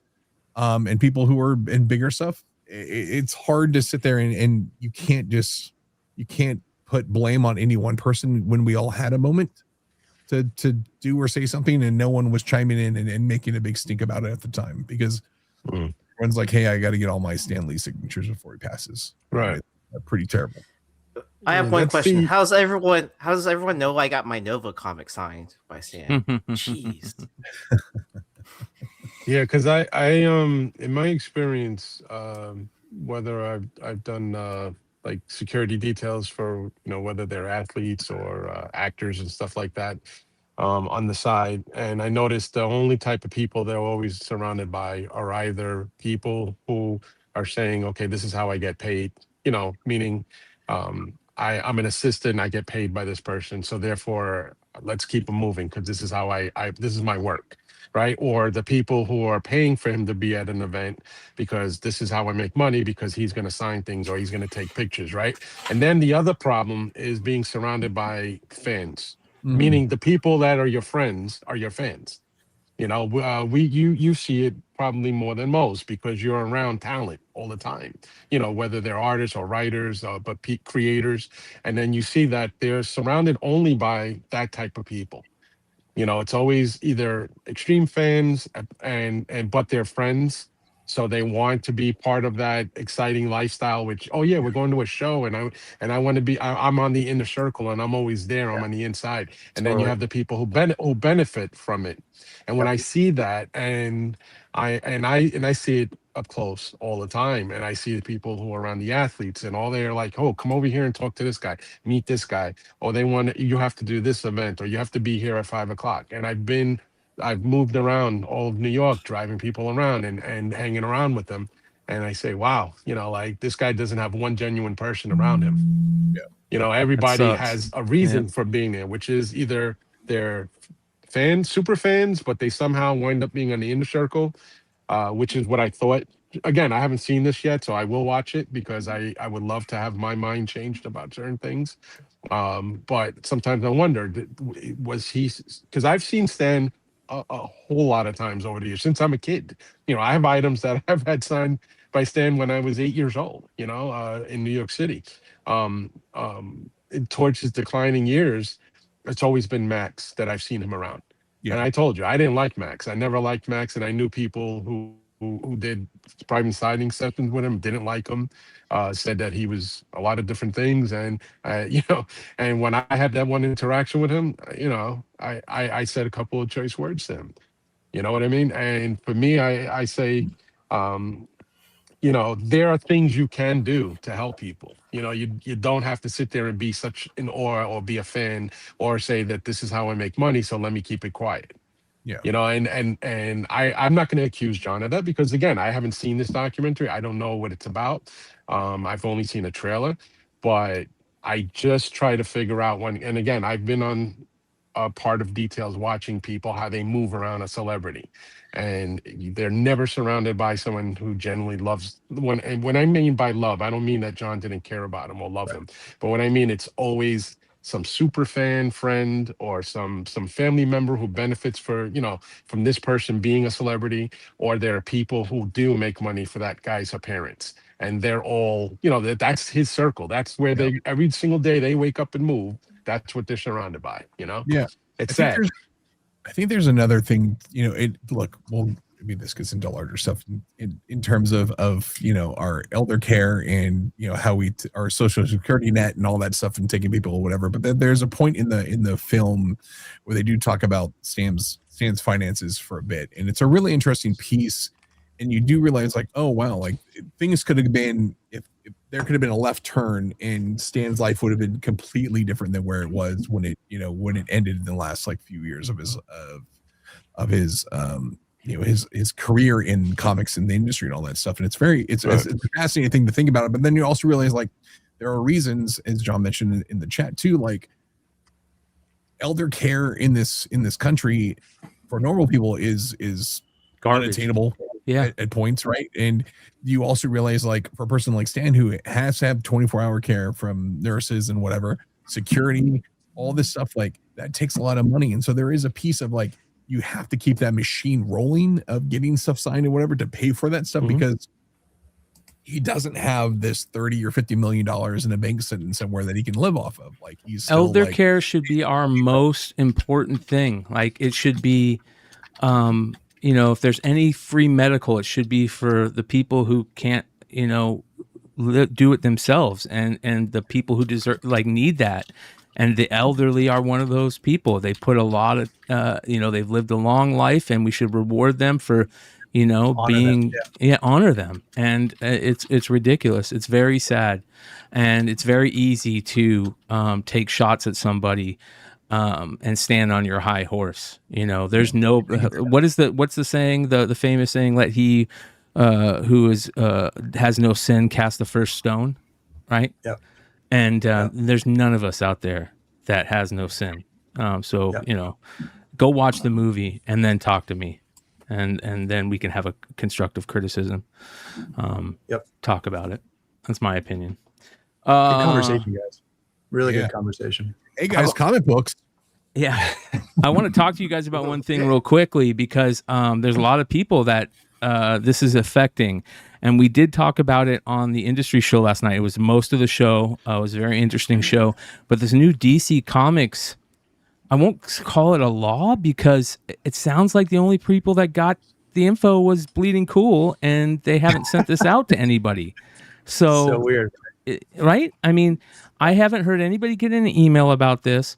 For those of you guys who don't know what we're talking about, DC Comics supposedly put out a new rule that when it comes to retailer exclusive variants, there is a price gouging rules, as they put it, which specifically you cannot sell an unsigned trade dress or an unsigned comic retailer exclusive variant for 5 times the MSRP. And if it's signed, 10 times. There's a couple little other interesting things in there, but for our purposes tonight, this is the 2 main things I want to talk about. And we've kind of seen this happening. As a matter of fact, Quintana's name was brought up in the first half of the show, because he's this massive artist right now that is getting, exorbitant prices on his variants, his retailer exclusive variants. We've seen a lot of money be made for retailers and Dan as well, I imagine. I would hope, at least, that he's gotten some money out of this, where variants have been selling out the gate for hundreds of dollars. Very interesting thing going on. And DC has tried a couple of things, in my opinion, unofficially, to try and fix this. I think that they've had meetings. They've sat down with maybe a couple of these bigger artists and said, hey, this is what we would like. And I think that it's under a microscope. And if you don't believe that, then you definitely have to believe it now because they're putting out rules about quote unquote price gouging on retailer exclusive variants. Now, the funny thing to me is that we are seeing multiple big DC creators, not just retailers, but creators.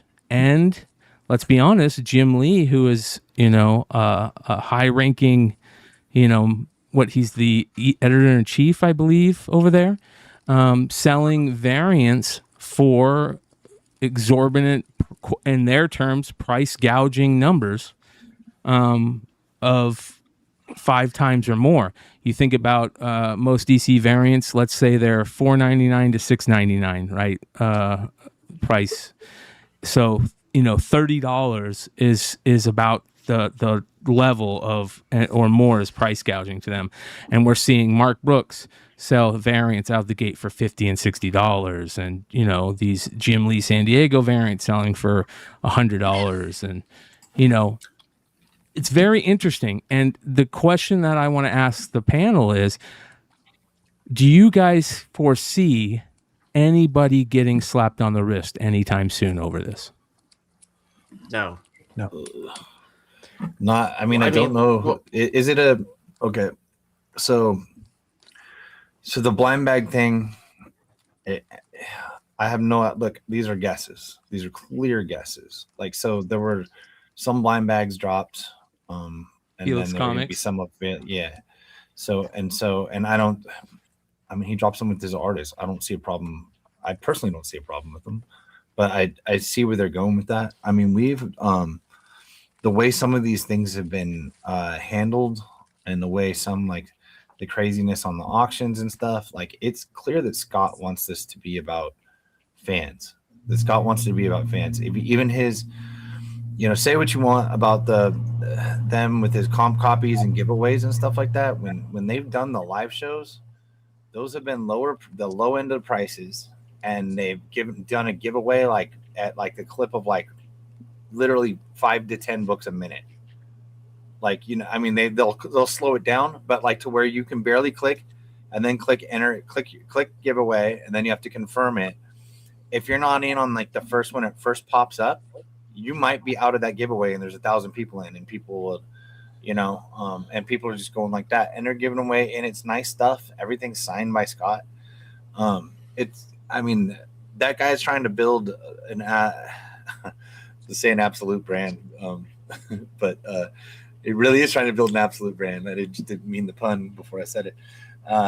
So I just think that they're trying to do it a different way. So there has to be some of the people like the culprits. Like, I don't want to say the culprit. I mean, like, I'm like Mark. I've always been like, if you could get what you get for the book, I guess you can get what you get for the book. Like, I'm not in it. I like Mark Brooks. Whenever I've dealt with him, he's a nice enough guy to me. He did not go full Mayhew, thankfully.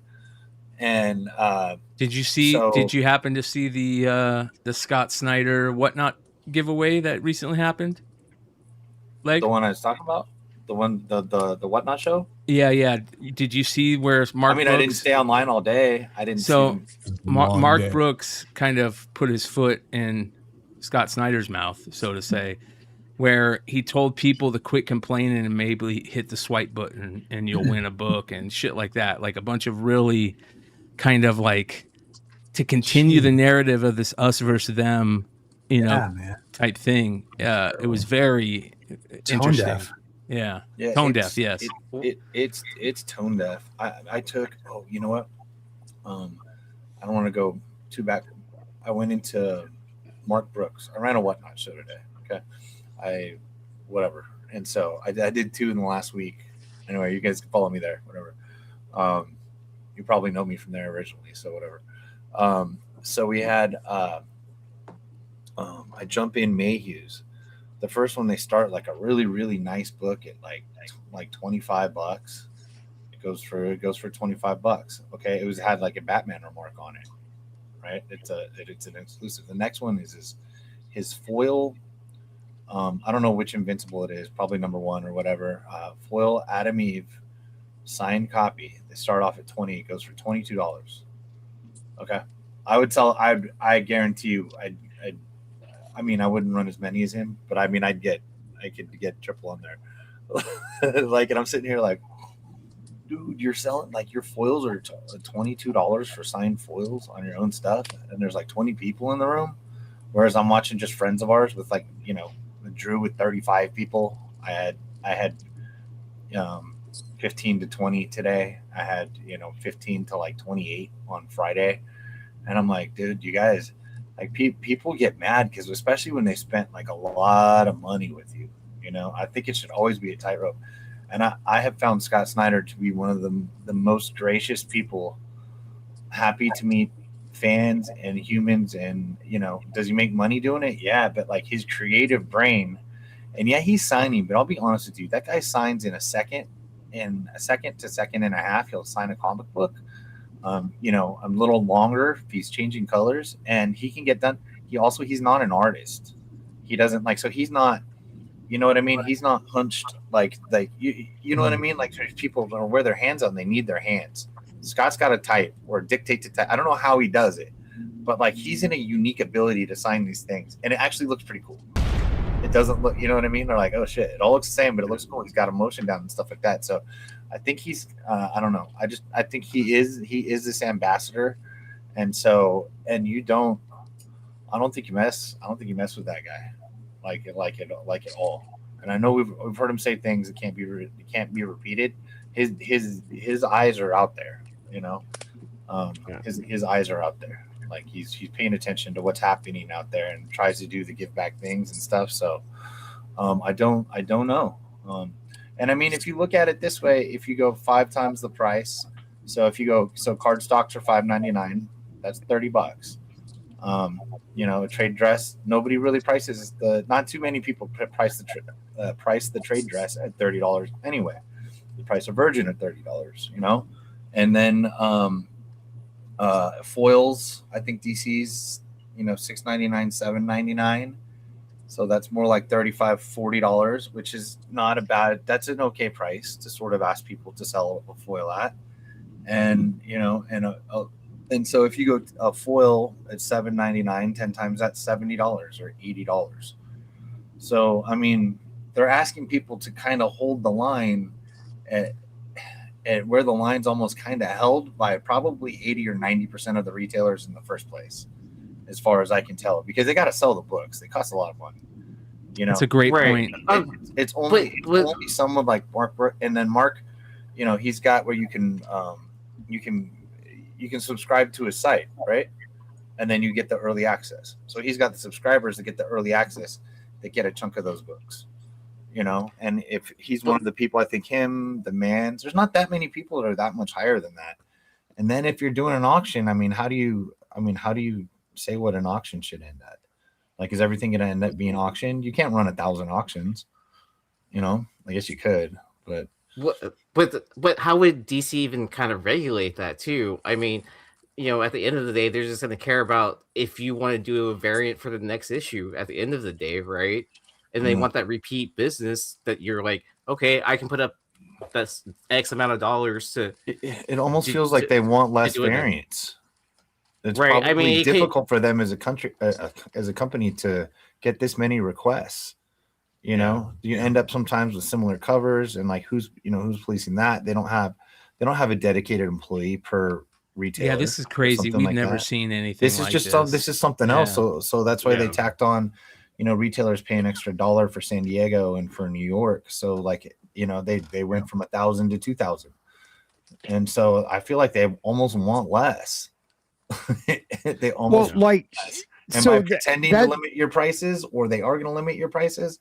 There's only that. And they say, who's going to police it? Let's be honest. There's probably not 10% of the stores at all that actually break that price barrier in the first place. So that's the threshold, DC, no more than 5 times the amount of MSRP, unless it's signed, right? And then if it's signed, it's 10 times the amount.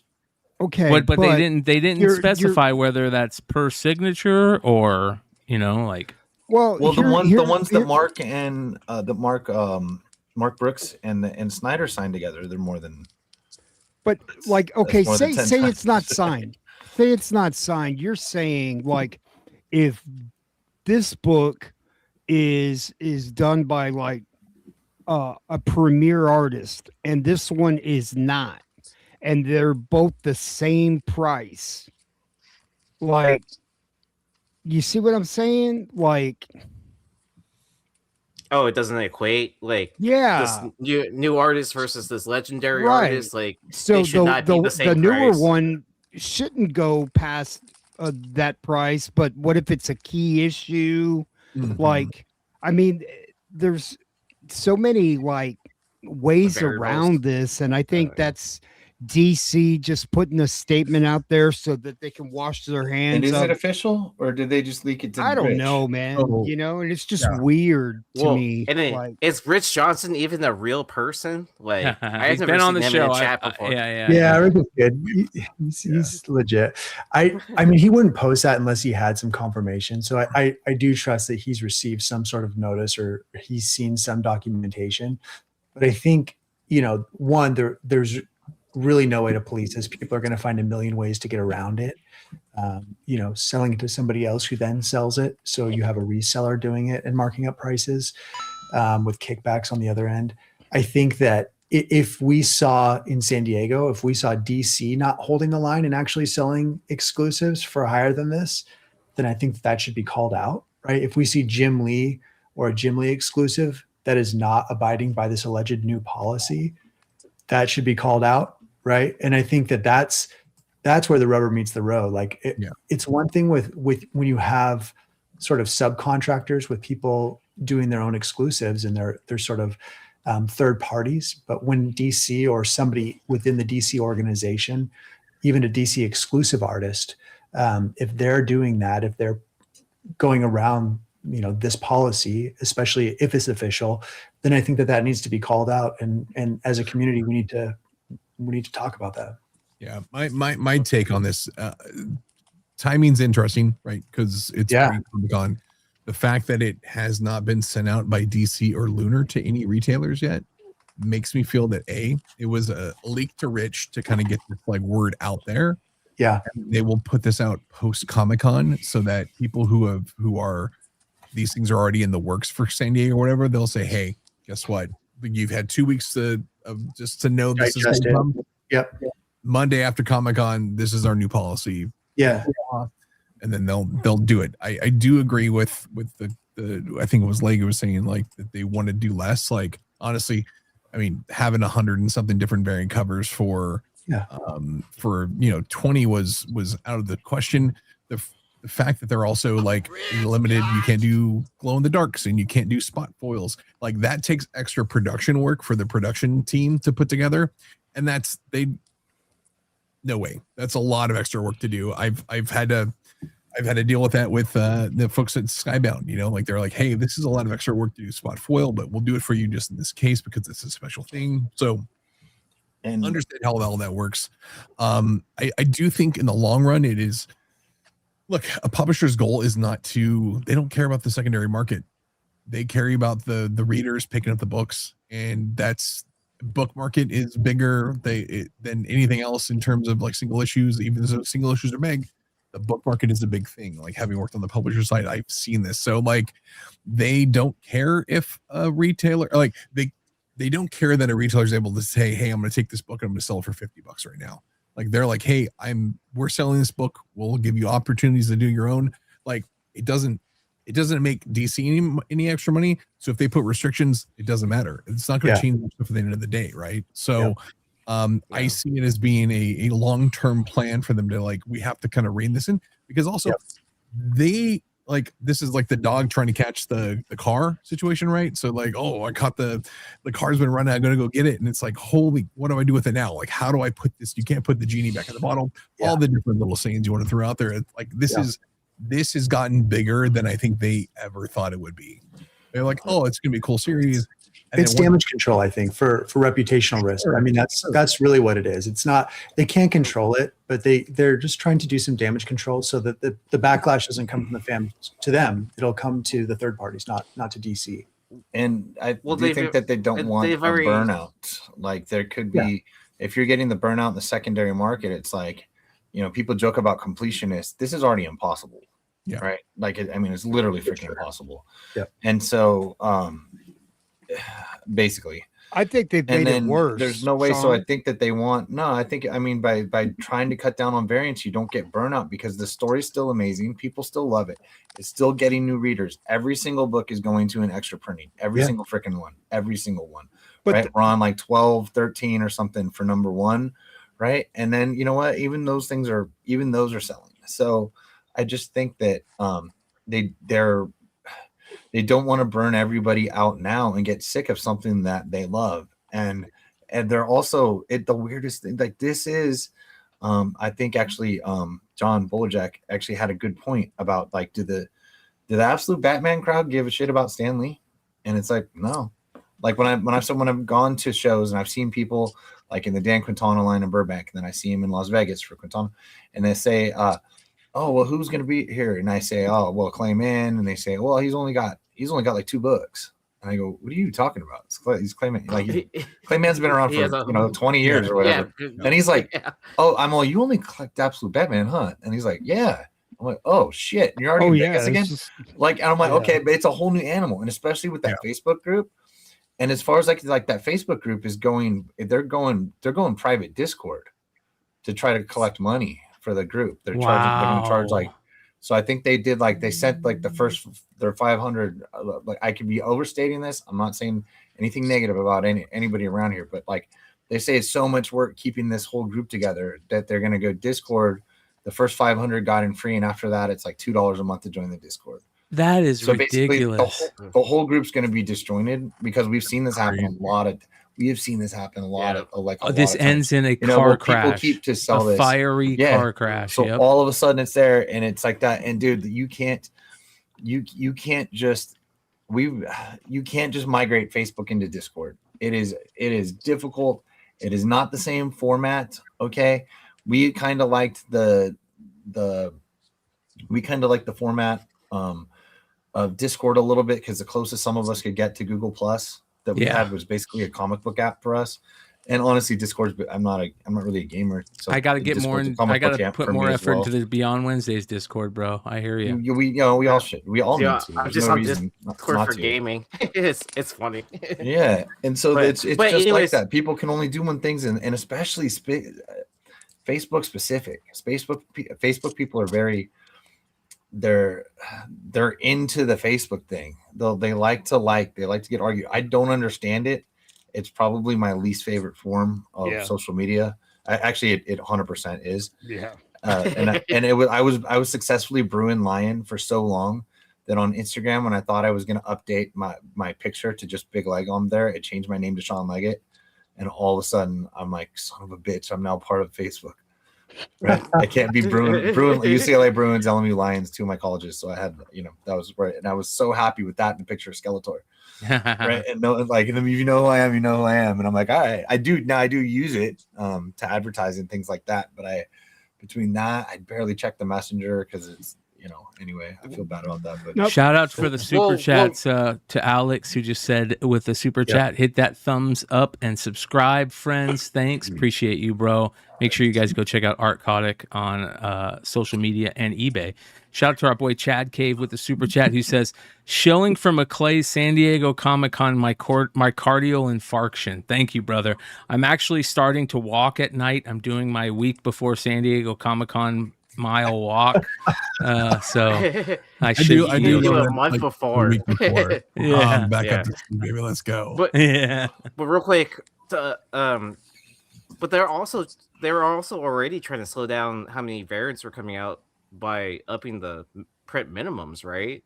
Because I would assume that could kind of I think that's just as much as I think that's got to be it, because there would have been for what's the first one that had 2,000? Was it number 20 or 21? It was 21. 21. So they would have had 250 store variants if they let people do them, if they're at 1,000.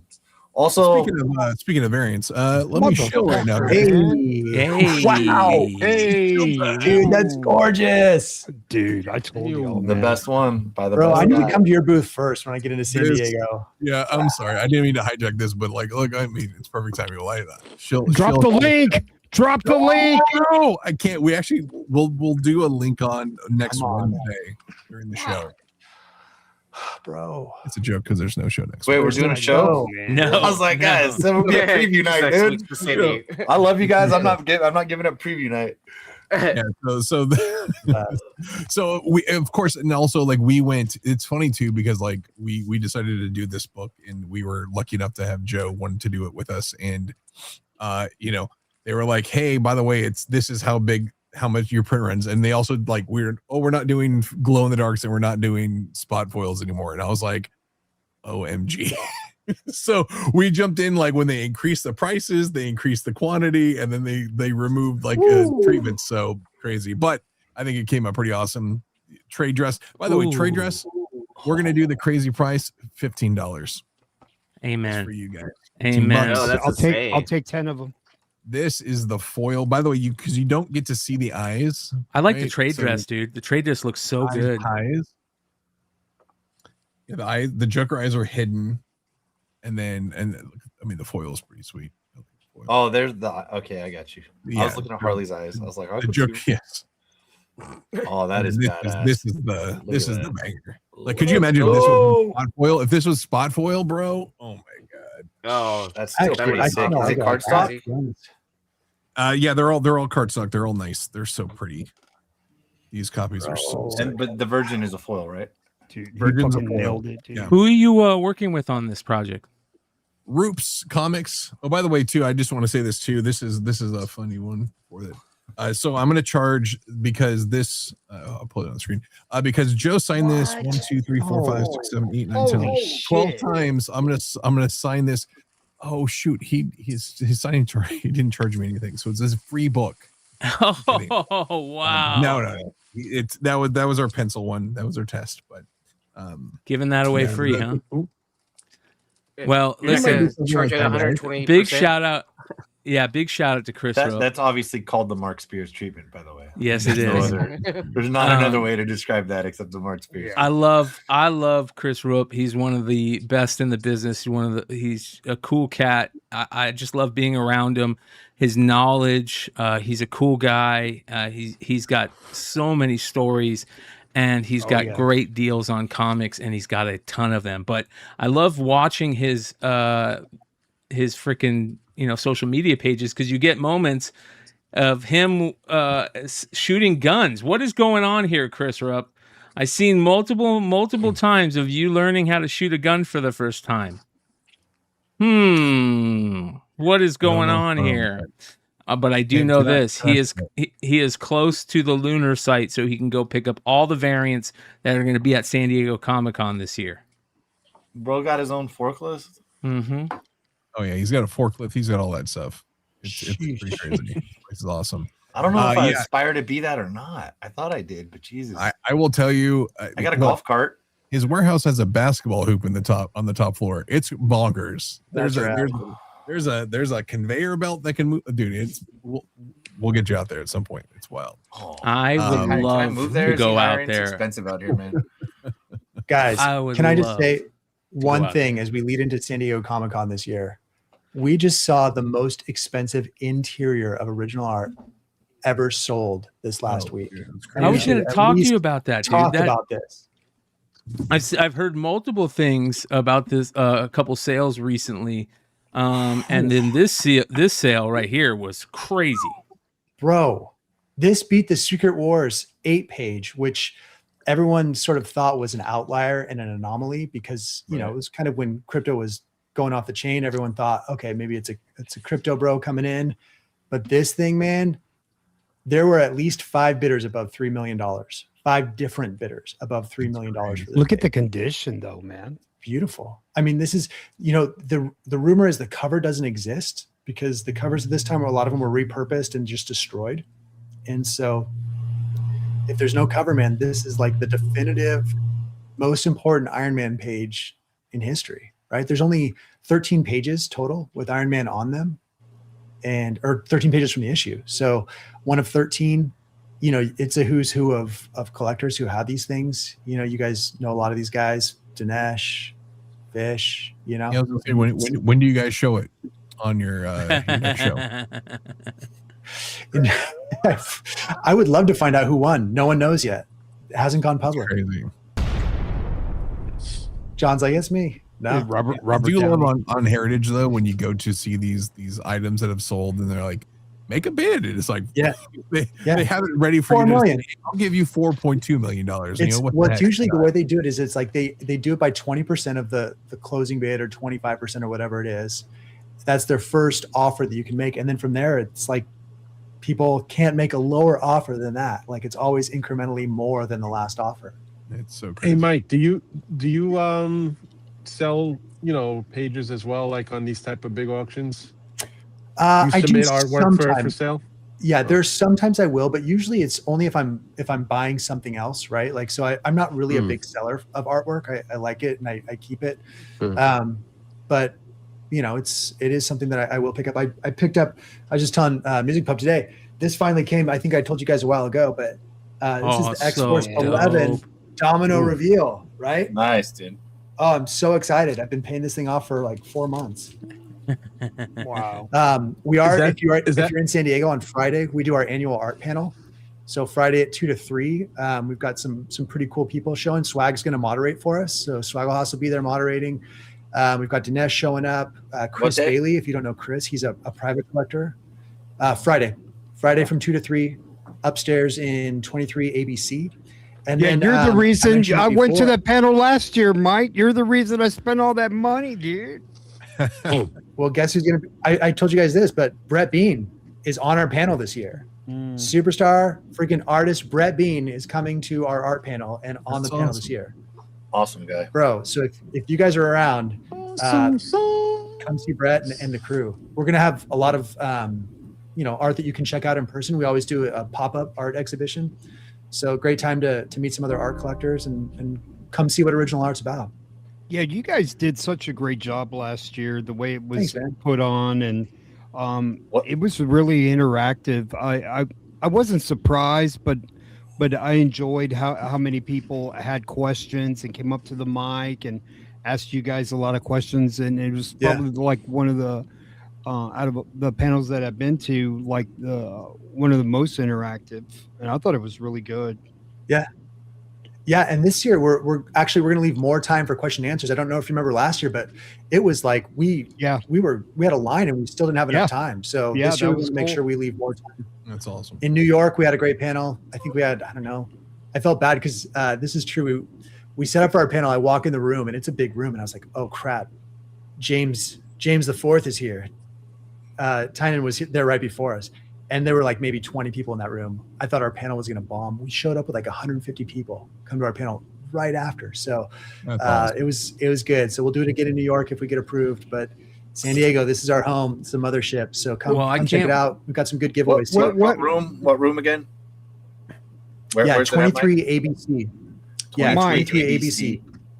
One thing I remember you talking about is like when you're digging for comics, like the same mentalities, it's got to be like when you're looking at art, like you're looking at all these pages, like slow down a little bit because there could be something important in there that other people haven't seen, and that's where there's some meat on the bone. So I took that and did, what I did. So.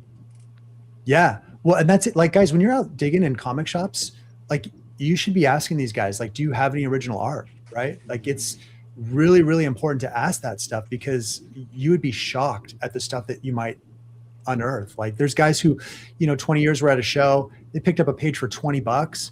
I mean, there's so much art that we haven't found, right? Those pages are out there. And I mean, some of these things are 6. Now we see 7-figure pages. I mean, that's crazy. Yeah, that's crazy.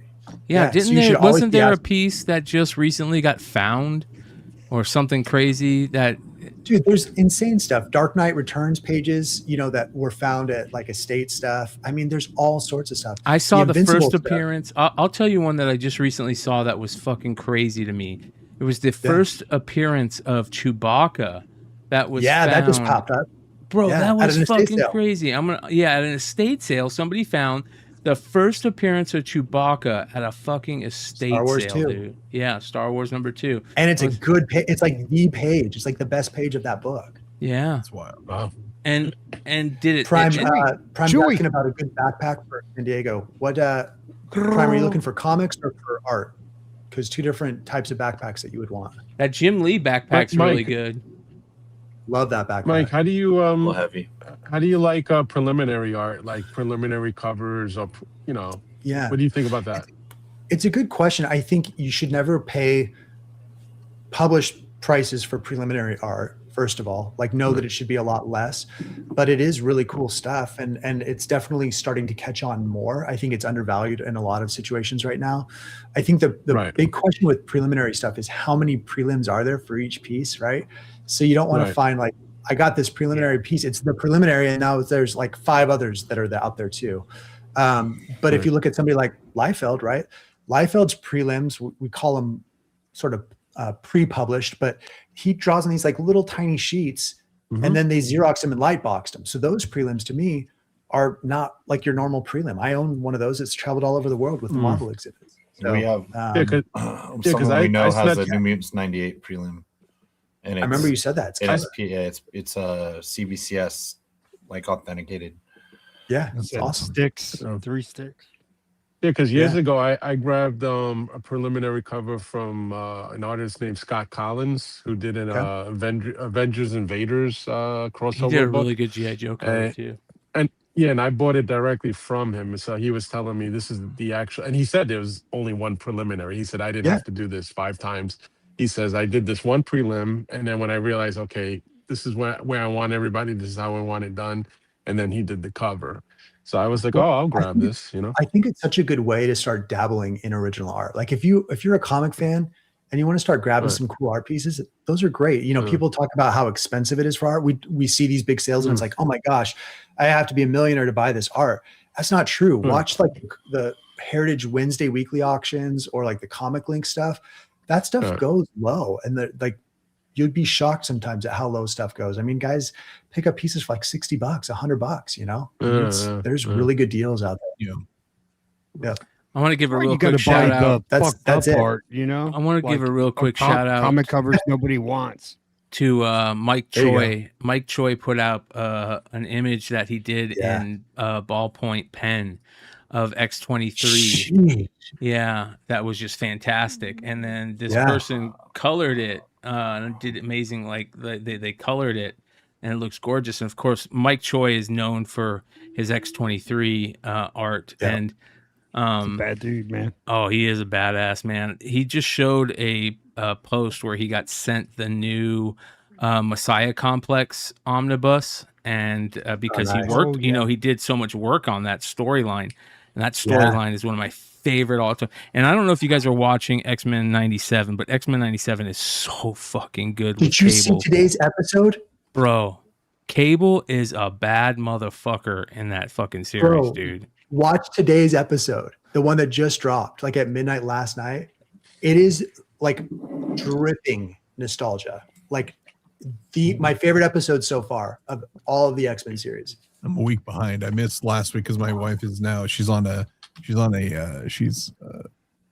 sabbatical from watching TV or reading anything right now. So there's no social media, no TV, and like I can't watch stuff. Oh man. Well, Brian, that Choi piece that you picked up, what's crazy is how close that resembles to me, like Josh Middleton, like the original NYX cover. That's what it really looks like to me. I mean, he really grabs that style well. I'm getting ready to put up a CBCS 98 NYX number 3 on my eBay store. Yeah. I love that book so much. Oh, dude, it's a great book. And but you I were could talking use about $1,000, right? You know what I mean? Yeah. Messiah Complex, dude. This is we always talk about these great wins in art. Let me tell you, I did sell a piece that I absolutely regret because I owned the X-Men 205 cover at one point. Oh, wow. Like the Lady Deathstrike. Yeah. David Finch one. Bro, one of the coolest covers I've ever seen. And just someone caught me at the right time. I needed money for another piece. That issue is amazing. It has so many good covers, even if you're not even original art wise. If you go out, you look for that J. Scott Campbell variant, you look for the second printing or third printing, which is that Storm cover, which is so good. Great series, man. David Finch, Well, interior art. You got Hope's first appearance in that too. Yep. I mean, that's a rad book. I think it's pretty undervalued, to be honest. I want to give a big shout out over to svetashabina.com. They have that beautiful G Clay Black Cat print. I bought one of these. I don't know if you guys did, but I was like, fuck it, I'm not going to take a chance. There's only so many that are going to be available, and they're all signed. This is a perfect print to get framed. Like, this is going to get framed and going to be behind me, on my fucking wall, because it's that good. So if you guys want that, go check it out. I even got to use my own promo code, which is Beyond 10, to get 10% off. This G Clay is $150. You can use the promo code Beyond 10. You get $15 off. That's fucking excellent. Shout out to Sveta, Adam, and crew for, allowing the fans and myself even to do that. I'm really stoked about that. We have a very interesting drop for them that's going to happen. So we're going to be doing a live show from the Tuesday night Wolfpack Retailer Summit in San Diego. There's going to be a lot of retailers that are going to be there, a lot of artists that are going to be there. And we did our first retailer live show from MegaCon at their event. And we're going to try and pull it off again this time. And it's going to be excellent, but we're going to be dropping some crazy Sveta stuff at that show. Adam has some amazing variants that he's going to be dropping at the con. That's going to be great. There's some great Dreadful 3 variants that are being dropped at the con. Big shout out to our boy Big Clutch and crew who got this amazing Pete Carroll variant for this Dreadful 3. This is available right now.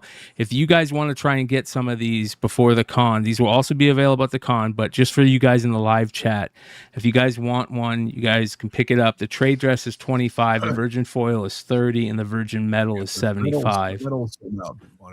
Oh, metal is sold out, you guys. Metal is sold out, but the trade dress and the virgin foil are available. So if you guys want that. Thanks to everyone who's picked one up. It's like really kind of you guys. I really appreciate it. So hell yeah, anybody man. gets bored, I got one book up and I don't have many copies for Look at that thing. Yes, this is a copy paper printout because I pick up the books from Marat and Sean in there. So but we do have a sketch cover, so that's the original, that's actually the art right there. So that's what's up. There's a few of the things sold, some I have that he doesn't have, like the magmas and stuff. Every single copy is by far not listed. You guys know I'm gonna have some of those on live. I was trying to get there last week. I was trying to get there. I thought there was going to be a glow in the dark listed, but is that not? That glow in the dark is a 1 of 1, and I don't know what's going to happen with that yet. So what did he do with? Oh, where's this thing at? Not on the list. So that's it. It's there, and I almost don't know. Like, I gotta at least see it before I sell it. True, good right? point. Because it's like I haven't seen it. Under the glow, totally. Yeah. So my glow in the dark, the way that you do these, there could be, it's like for every 50 copies, there's a 1 of 1. So Sean, also you can grab some on Sean's site as well. You can get them from his booth. Feel free to get them from wherever you want. That's Sean Forney. Everybody, make sure you check out Sean Forney. Forney. Yeah, Forney. I can even give the link for him, but yeah. So I've got these. I only listed a few of each of them on there. A little more of the trades and stuff because obviously I'm gonna have more. But when you see the numbers, also he and I we split the print. There's like 102 or 103 total copies across all the different treatments. And when I say limited to, that's limited between both of us. So when I say limited to 30, he's got 15 and I've got 15. So you can get it from him or you get it to me. It's whatever. I'm not super, I appreciate the support. I'm just so happy to be able to do this that I'm not tripping if I'm not out of these. And I'm definitely want to have them on a lot of my live sales. So this is just a pre thing. And a lot of them will end up being signed as well.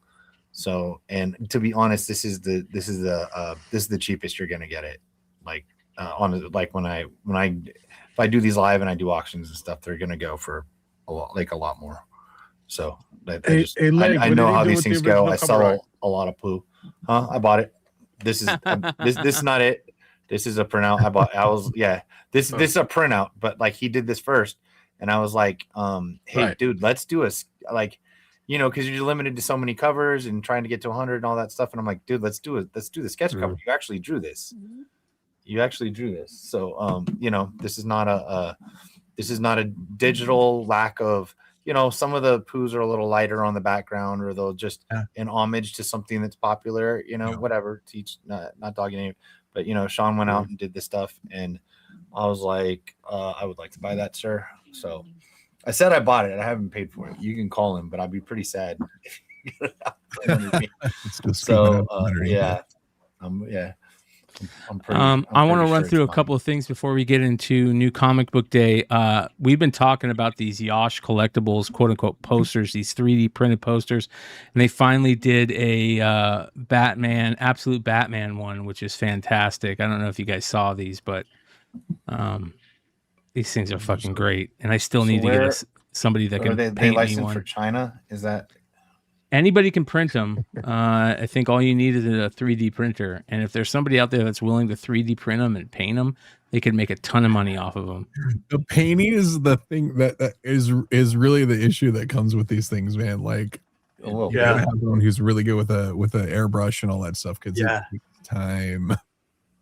Oh my gosh. I'm going to send you guys a link in the private chat. You can post, but there's a guy who started doing in our art collecting group that does like model painting. And it is just fascinating to watch. It's like therapy watching this guy paint, and it's really great production. So I'm going to send that to you guys. Oh man. My wife we got into miniature painting over the pandemic and stuff. And so like, I watch like these dudes paint like Warhammer miniatures. Like it's like a daily, like it just put it in the background and just watch them paint. It's crazy good. Oh, dude. Yeah. I mean, we grew up on Bob Ross, right? So it's like, it's great. Yeah. I used to do a lot of customs on a little shoes, tree man. over here. Yeah. Happy little accidents. We're gonna put a little happy tree over here. Let's put a bush. Dude, it's all great. Look how beastly that is. No, the airbrush is a pain in the ass, dude. How much do you want? How much do you want? You can paint it.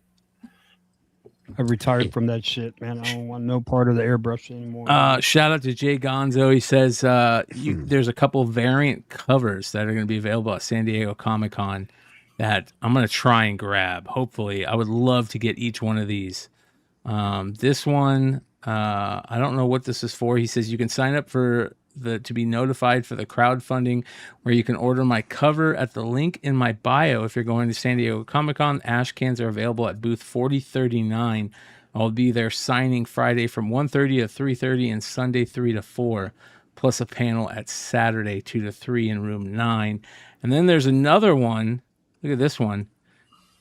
We will be giving away comic book size prints of this immediately after the Hispanic Creators Panel on Saturday at San Diego Comic-Con. I will also be signing after the panel at table AA04 if you want it signed. Also, I have a very small amount of 11 by 17 full bleed of this image for sale at the signing. Let me know if you have any questions. Fucking beautiful, man. Just gorgeous.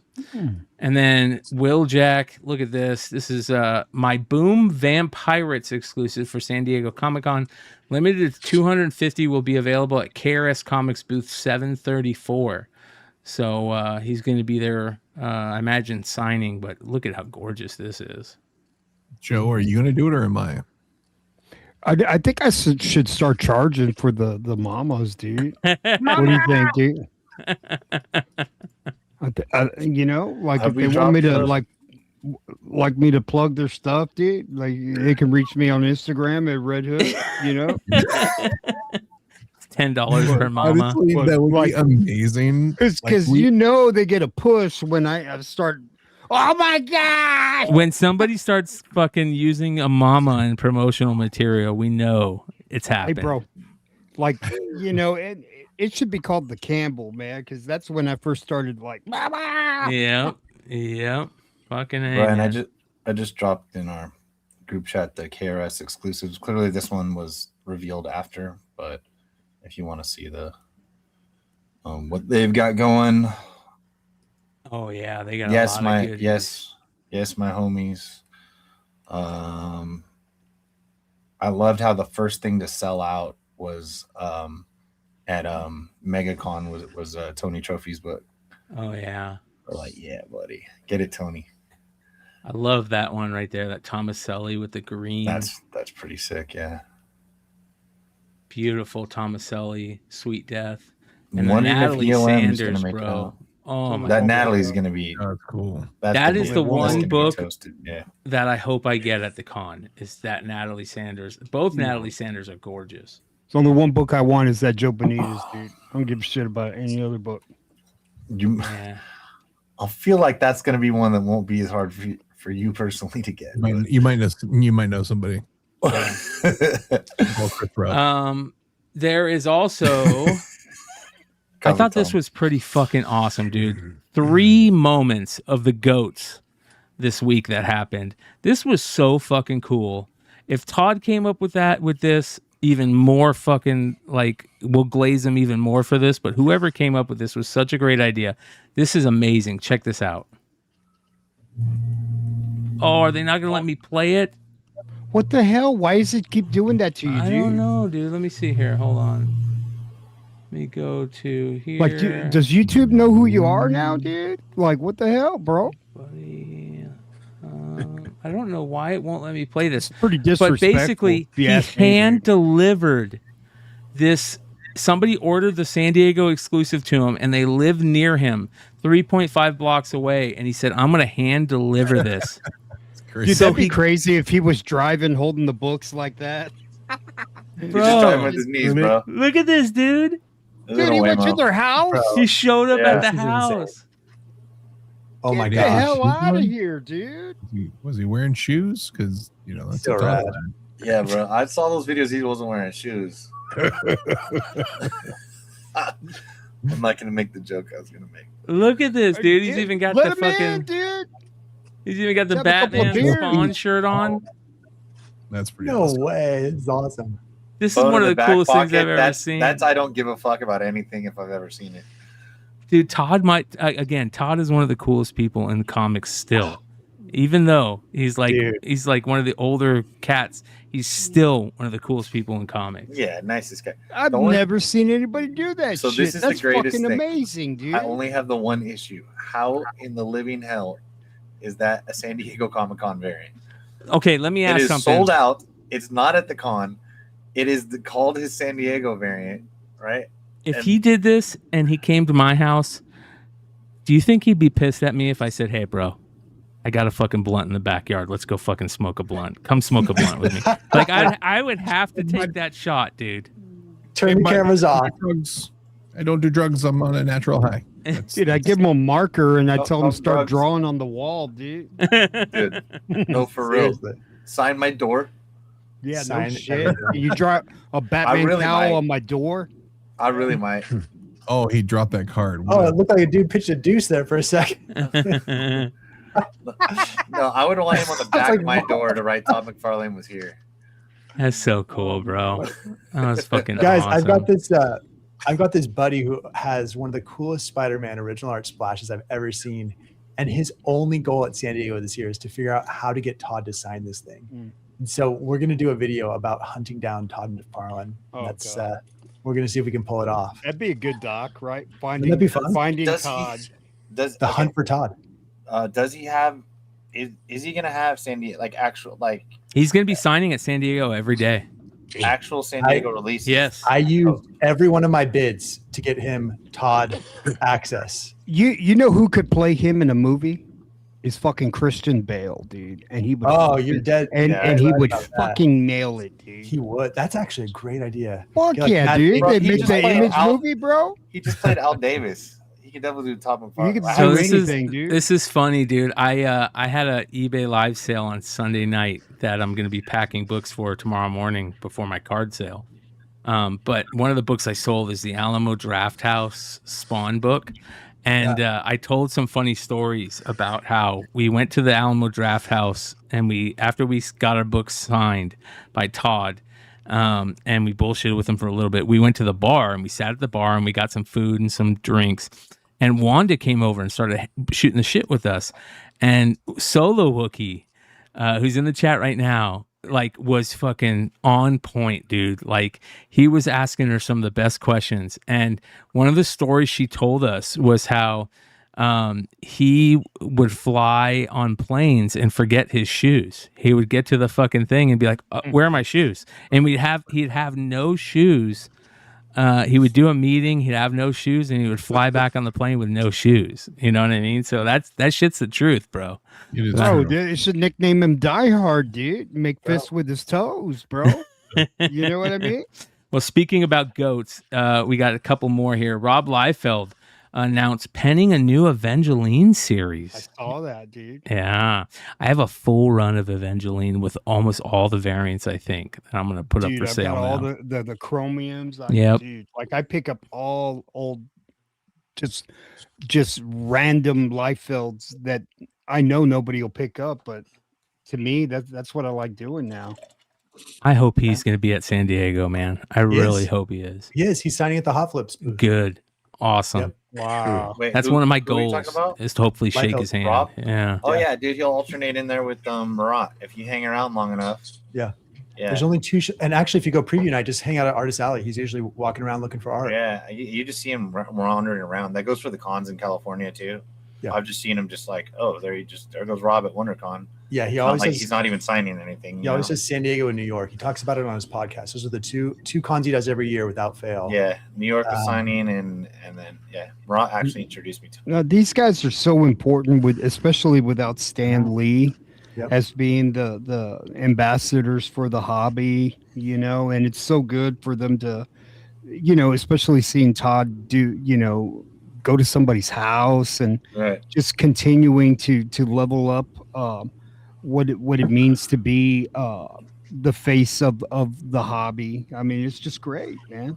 Yeah, and people have such a tendency now to be, and to be honest, including myself, to be introverted, especially artists and things like that. So to get these extroverts in this with talent in this position of power is a rare thing, and that's why we sort of, can glom onto them, and especially with that's the other thing with Scott Snyder sort of being a face and having a really nice personality and wanting good things for the fans. So always looking for that next generation. Although I do think that Rob and Todd are both in better shape than I fucking am. So Fucking A, bro.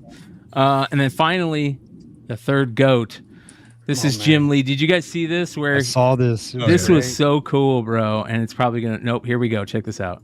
So I hear physical media is making a comeback. So I decided to jump on the bandwagon, get something appropriate for this house, which was built in I think 1935.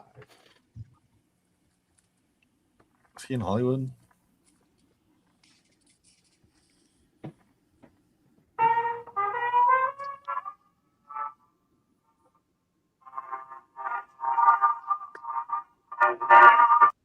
Isn't that freaking cool, bro? I love it. I love So- it. So disappointed that It's it like wasn't. Cap, dude. Like One of- Captain America, bro. One of my favorite things is the comments. He says, picked up the circa 1913 Victrola talking machine at the Pasadena flea market this morning. Our kids say it sounds like Jackbox TV. Look at Scott. He says, oh my God, this is so crazy. We were also at the Pasadena flea market, and I know the exact seller who had these today. That's awesome, bro. Oh my gosh. That's so cool. Speaking of that, I do want to give a quick shout out. Did you guys see the Lucas Lee Garza Ben 10 cover that's coming out? That's on, I think it's coming up on FOC no, it's out this week, I think, for issue number 4. This is fucking amazing, bro. Look how good that cover is. He's a good artist. I wish I knew something about Ben 10. I haven't been buying them, and I'm like, I think I'm messing up, but I'm not sure. I just don't know. I get that feeling. Yeah. That's dope. missing So out. I'm hoping to see him hopefully at San Diego. I would love to reach out to him and shoot the shit with him. We're going to get him on the show eventually. And then this is that Tomaselli Sweet Death. I definitely wanted to talk about this. This is going to be at KRS Comics, limited 300. Beautiful. And then finally, this is beautiful Tihani Farr. Oh, I can't wait. Yeah. Look at that. Yeah. There's a topless one too. Oh my gosh. Oh my God. Mama. Hood's like, what? Yeah. So okay, let's run through New Comic Book Day really quickly here. We've got multiple books out today that are very interesting. Come on, Cover Price. Don't fail me now. Don't fail me now.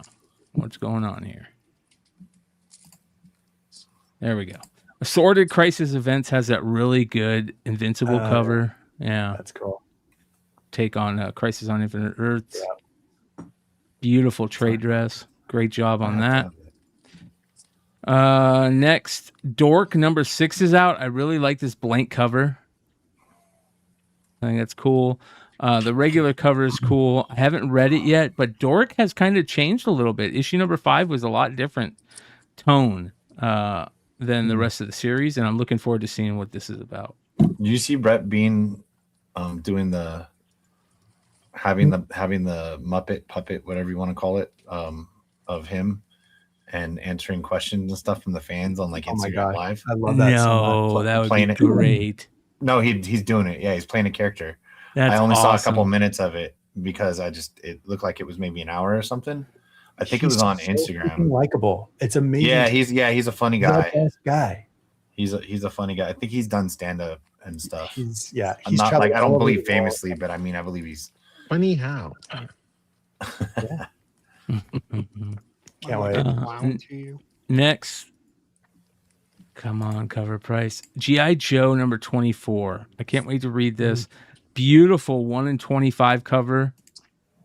Absolutely gorgeous. This is foil, I believe, on this one, but I could be wrong. But there's another great cover. The 1/50 has a great cover with the hallucinations from Crystal Ball. Come on, Cover Price. Come on. There we go. Let's just do that. This is gonna be and a really good Stalker cover.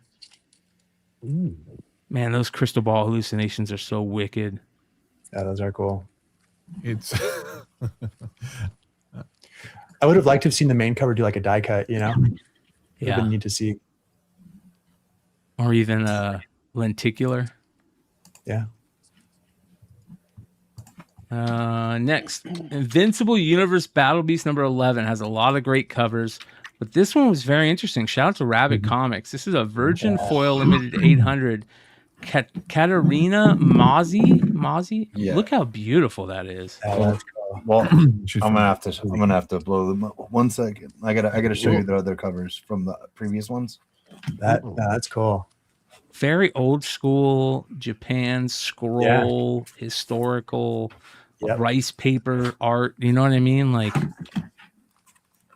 fucking fantastic. Yeah, we gotta show these ones. So this is for Battle Beast number 9. They have their little rabbits. It's a 2-sided card. One's got the QR on there. So it's a thing with the cover. 470 out of 800 are released of the foils. Oh, that's cool. On this Battle Beast. Oh, those are great. mean, it is insane. I'm pretty sure, because I mean, obviously you can see the signature. The first time Ryan Otley's jaw kind of dropped. I think this was the first time that these were in front of him. And it's like, dude, holy crap. And then this was for number 10 as well. And these are rabbits and numbered 800 on the back as well. Check out rabbitcomics.com. I don't actually know it on there, but look up their Instagram. You can find them, eBay Live, whatever. Yeah. These are freaking stunning and numbered with COA to 800, both of them. These are absolutely stunning. And I think they kind of showed us, Clutch and I might have seen like little pictures of them that they were coming out. Looks like they connect. It's hard to tell. They don't, but like it's hard to tell detail. And then when you get holding them in hand, and hopefully now being a little blown up in my hands, you can see how absolutely gorgeous these things are. So, Good I do find, not guys. blame That's them cool. for keeping these going. Like even when Ryan Otley goes, holy shit. Bro, where are you getting all these badass books, bro? I know. Those are my Yeah, homies, bro. dude. Damn, dude. Rabbit's my homies. Yeah, it does. I don't have any friends, dude. No, you're right. Joseph in chat was talking about Japanese art. Yeah, totally.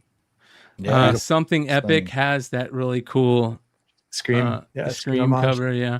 But they also have the McFarlane sketch of that duck character. They had so many covers. Yeah. There's also Creep Show has a bunch of good covers this week. They got the homage to Fantastic Four. And then they've got a couple other homage. I like this one with the San Diego Comic-Con thing. Yeah, the badge. Yeah, badge. Next we have Amazing Spider-Man Spider-Versity #4. This Perez cover is hauntingly That's awesome. creepy. Yeah, That's cool. Fantastic. I've not been following Spider-Boy. How's the story arc going? I haven't been following it either. I'm so like limited on my Marvel stuff right now, Yeah, but I will same. say I have been following the Armageddon series. Sean Hudachko at Comics Elite told me, he said, you might want to check this out. It's kind of interesting. And this character is kind of interesting. This is that Captain America character that was during Afghanistan. And he's got these basically like Superman powers now. All of a sudden, he's kind of like this new character. It's very interesting. This is the Inhuck Lee 1 in 25 variant for it. Huh. Yeah. Kind of like a Sentry Cap mashup. Yeah, and there's some really good covers for this. You got the Alex Ross, which is really good. The Adi Grana of 1 in 100. And then there's that famous Smile cover by Chip Zdarsky. This one's interesting. The hockey cover with Pixar. That's interesting. I don't know much about it, but I'll tell you what. When I first saw it, I thought that might have been like a San Jose Sharks, another Celebrini cover. I really want that Celebrini cover that they did. That kid's gonna be a stud. Speaking of Captain America, they have this beautiful issue 13, cool. 250th homage Declaration of Independence cover, which is just really good. Who did that? That's a really nice cover. Hoge Antonio. Yeah, Katana to sign on there, dude. I mean, that's a really nice cover right there. Hoge Antonio, I believe is how you say it. Next we have Fantastic Four #14. This Matthew Waite cover is fire, dude. That's cool. I love that.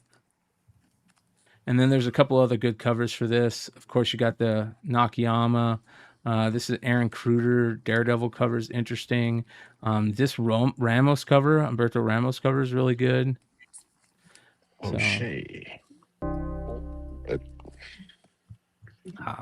Thank you, Love for Comics. Infernal Hulk #9 has some fucking banger covers. This 1 in 25 is that homage to that other one they did, but has that Infernal Hulk version, like such a good Infinity cover. Yeah. That's a 1 in 25. You got the Ratatouille. The Ratatouille is the one, bro. A lot of people are saying that, Hood. I'm telling you, bro. I saw Kreider put it on his post. He picked up like 5 of them, dude. Yeah? It's pretty good, dude. Okay. I mean, it's a good cover, dude. It's low key. It's low key gonna be like $9.8. No, man, it's low key gonna be pricey, dude. Okay. Telling you. 1 in 50 Jung Yoon cover. That's really good. That the look of Infernal Hulk is so good. Cool. That who drew that She-Hulk, bro? Oh, this one that is Simone DeMeo. He killed really. It. Yeah. Mm-hmm. So, and then that one's really good too. The Super Log one almost reminds me of DWJ. Yeah, it does. First thing I thought of too. Do a power bomb, Hulk style. And Glorious X-Force #7. Speaking of Domino, look at this Domino cover, Mike. I like it. Love Domino. Illegal mama. 1 in 25 right here, bro. Okay. It's illegal. Illegal mama. A couple other good ones. I like the Nakayama Archangel one. And this one's really good right here. This is Juan Cabal. And that's a really good cover. Yeah. A big fan. Yep. Dude, a lot of good cover plays this week. Punisher vs. Spider-Man. This is DK Ruan is such a good cover. Yeah. Fantastic. There's a Crash Grab 1 in 100 just by the trade dress. Put Band-Aids on Punisher? Yep. What was that? Band-Aids. Dave Johnson foil is really good. Cool.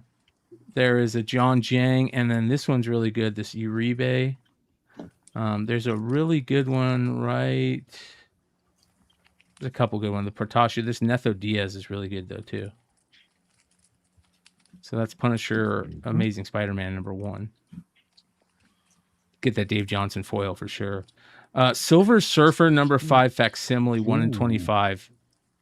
Remember how we were talking about that facsimile for the Silver Surfer number 4, the Rainbow Bridge Thor one, and how lacking it was?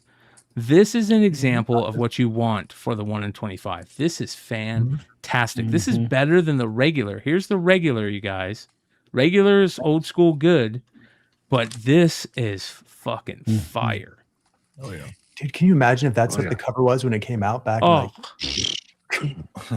Alex Ross wasn't alive yet. So. I mean, but wouldn't that be amazing? Like, this is so good, bro. Look how good that So, hey, what do you think, guys? Nah. I like this this is cover Akko, better. and that whoever Akko is, I don't know much about the artist, but they're killing it lately. Yeah, that's a great cover, man. Whoever the colorist was too did a great job on that. Oh, yeah. That's what really makes this thing too. X-Men 33. This is Matteo Delafonte Cyclops cover, which is excellent. That's cool. Yeah, Cyclops is like, as long as he's not a pussy, he's my favorite X-Men. Yeah. Yep. Are you going on record? Hey, with go that? back up. I'm going man. on Go record back with up. that. Magneto. When otherwise it's Storm, but when Cyclops is not a pussy, he's my favorite X-Men. Did you see that Magneto above this one? Yeah, this one right here. Yeah. Yeah, that's Tony good. Daniel, bro.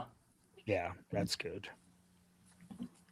Next we have Catwoman, Kari Andrews second print foil for issue Absolute Catwoman number 1. Oh, Depending on what this mama! looks like in hand, this could be fire. Kari's so good. A little flat, but I mean the cover's stunning. Is it flat? Dude, that's so Bro, disappointing. That image. Man, Kari killed it, bro. No. It's the DC printing. It's not nothing to do with this amazing. It's not Marvel. Kari Yeah. image. That's I'm not dogging this badass cover, which I bought a whole bunch of the first print of. So yeah, Kari posted another Absolute Catwoman today, which was sick. Yeah, Kari killed it. Dude can do so many styles. That's what's amazing to me about Kari is like the guy is like just a chameleon. It's like, oh, we'd really like some, 90s McFarlane. Oh, here you go. Like, how about some Jim Lee? Sure, no problem. I mean, the dude can do anything. And then you see like the books like that red, white, and black, red, and white Darth Vader that he did with the fucking stormtroopers. Dude, that was so good. I have Kari pages from the interior like Spider Manga. If you remember that way back. Oh yeah, dude, I remember I had that. Spider Manga 1. It doesn't look anything like this. Manga. Like it's just like a different artist altogether. Yeah. Because these artists get better and better and better, man. He, I saw him at MegaCon, and he said he watches the show and that he'd love to come on sometime. So we'll have to reach out to him. We'll see, talk to him in San Diego. Yeah. Next, Catwoman number 89, the Fui Mara cover. Regular cover is just fucking fire. We saw this during FLC. Yeah. I like the long claws in this. That's cool. Yeah. Houdini style. There's a couple other good ones. There's the Cho, the Omari, Ji Hung Lee, Scott Forbes. Mama. Yeah. Forbes killed that one too. Yeah. Speaking of Forbes, there's a bunch of good Forbes cover we're going to talk about this week, including this one, Batwoman number 5. Great costume design. I mean, right? That's it. Yeah. That's Forbes also, right? You see when you have a good costume design, and this is what Kirby did so well, like way back in the day, like just the king of costume design. And that's so important. Like, it's the most important thing.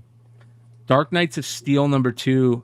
Again, we talked about Forbes had multiple books. Dude, Gerald Perel has multiple books this week as too. And this is going to be a foil version of this that might be fucking fire, dude. Dude, Perel, dude, is a bad dude. Man. Oh. Yeah, he kills constantly. That's almost like Frazetta-esque, bro. It is for sure.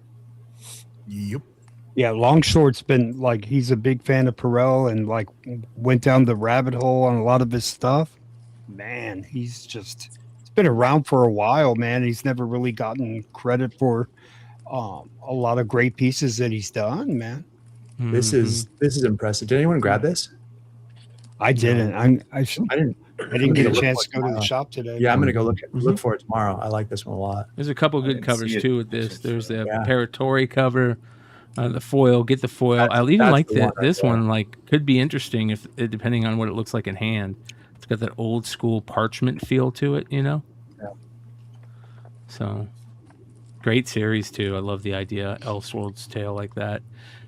End of Life number 6. Gerald Perel. Look at that little fucking punk rock motherfucker right there, dude. Isn't that awesome?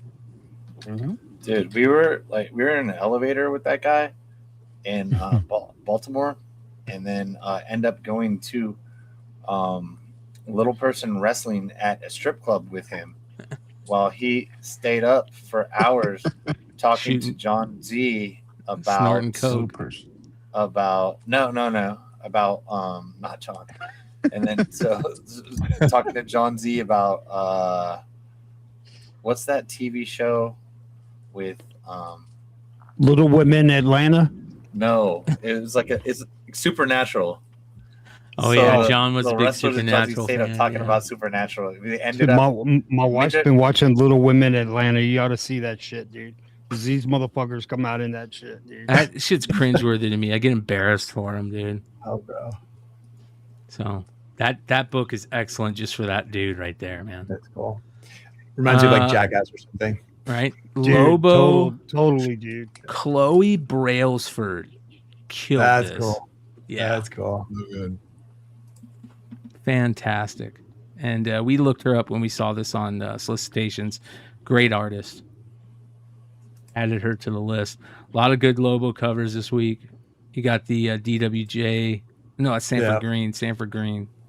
That one's really good. Sanford's really come up too in the last couple of years. Fucking A. Will be at San Diego. Yeah. He's a badass. Really impressive. Nightwing. Multiple covers this week, but Gail March is excellent. Oh my gosh. And then there is the beefcakes. Thirst What trap do we cover? call this? Thirst trap cover. Thank you. Dada! That's Dan Mora. So you know this one's going to shoot up in value. Yeah. All the Dan Mora thirst trap covers sell. Always. Wonder Woman 35 has all great covers. This Nakayama is fire. Mama! Yeah. Overload! Yep. Dude. A little Mama different overload. style than we're like it feels like a Good sketch. Lord. Yeah. Mama. I'm kind of mixed on the face, though, to be honest with you. There's something about it that different. just doesn't quite hit. It's Maybe not if you put her Nakayama's hair in a style, though, ponytail. Put her so- hair in a ponytail, dude. Because it's his style. Like I see it, so I like it. Because Have they ever done a Wonder He's Woman a really, with really great guy. like pigtails, dude? Yeah, who knows? That'd Who be a knows? fire one, dude. All these covers are great. The Q cover is great. This is the Mercado variant. So all these covers are great. Those are cool.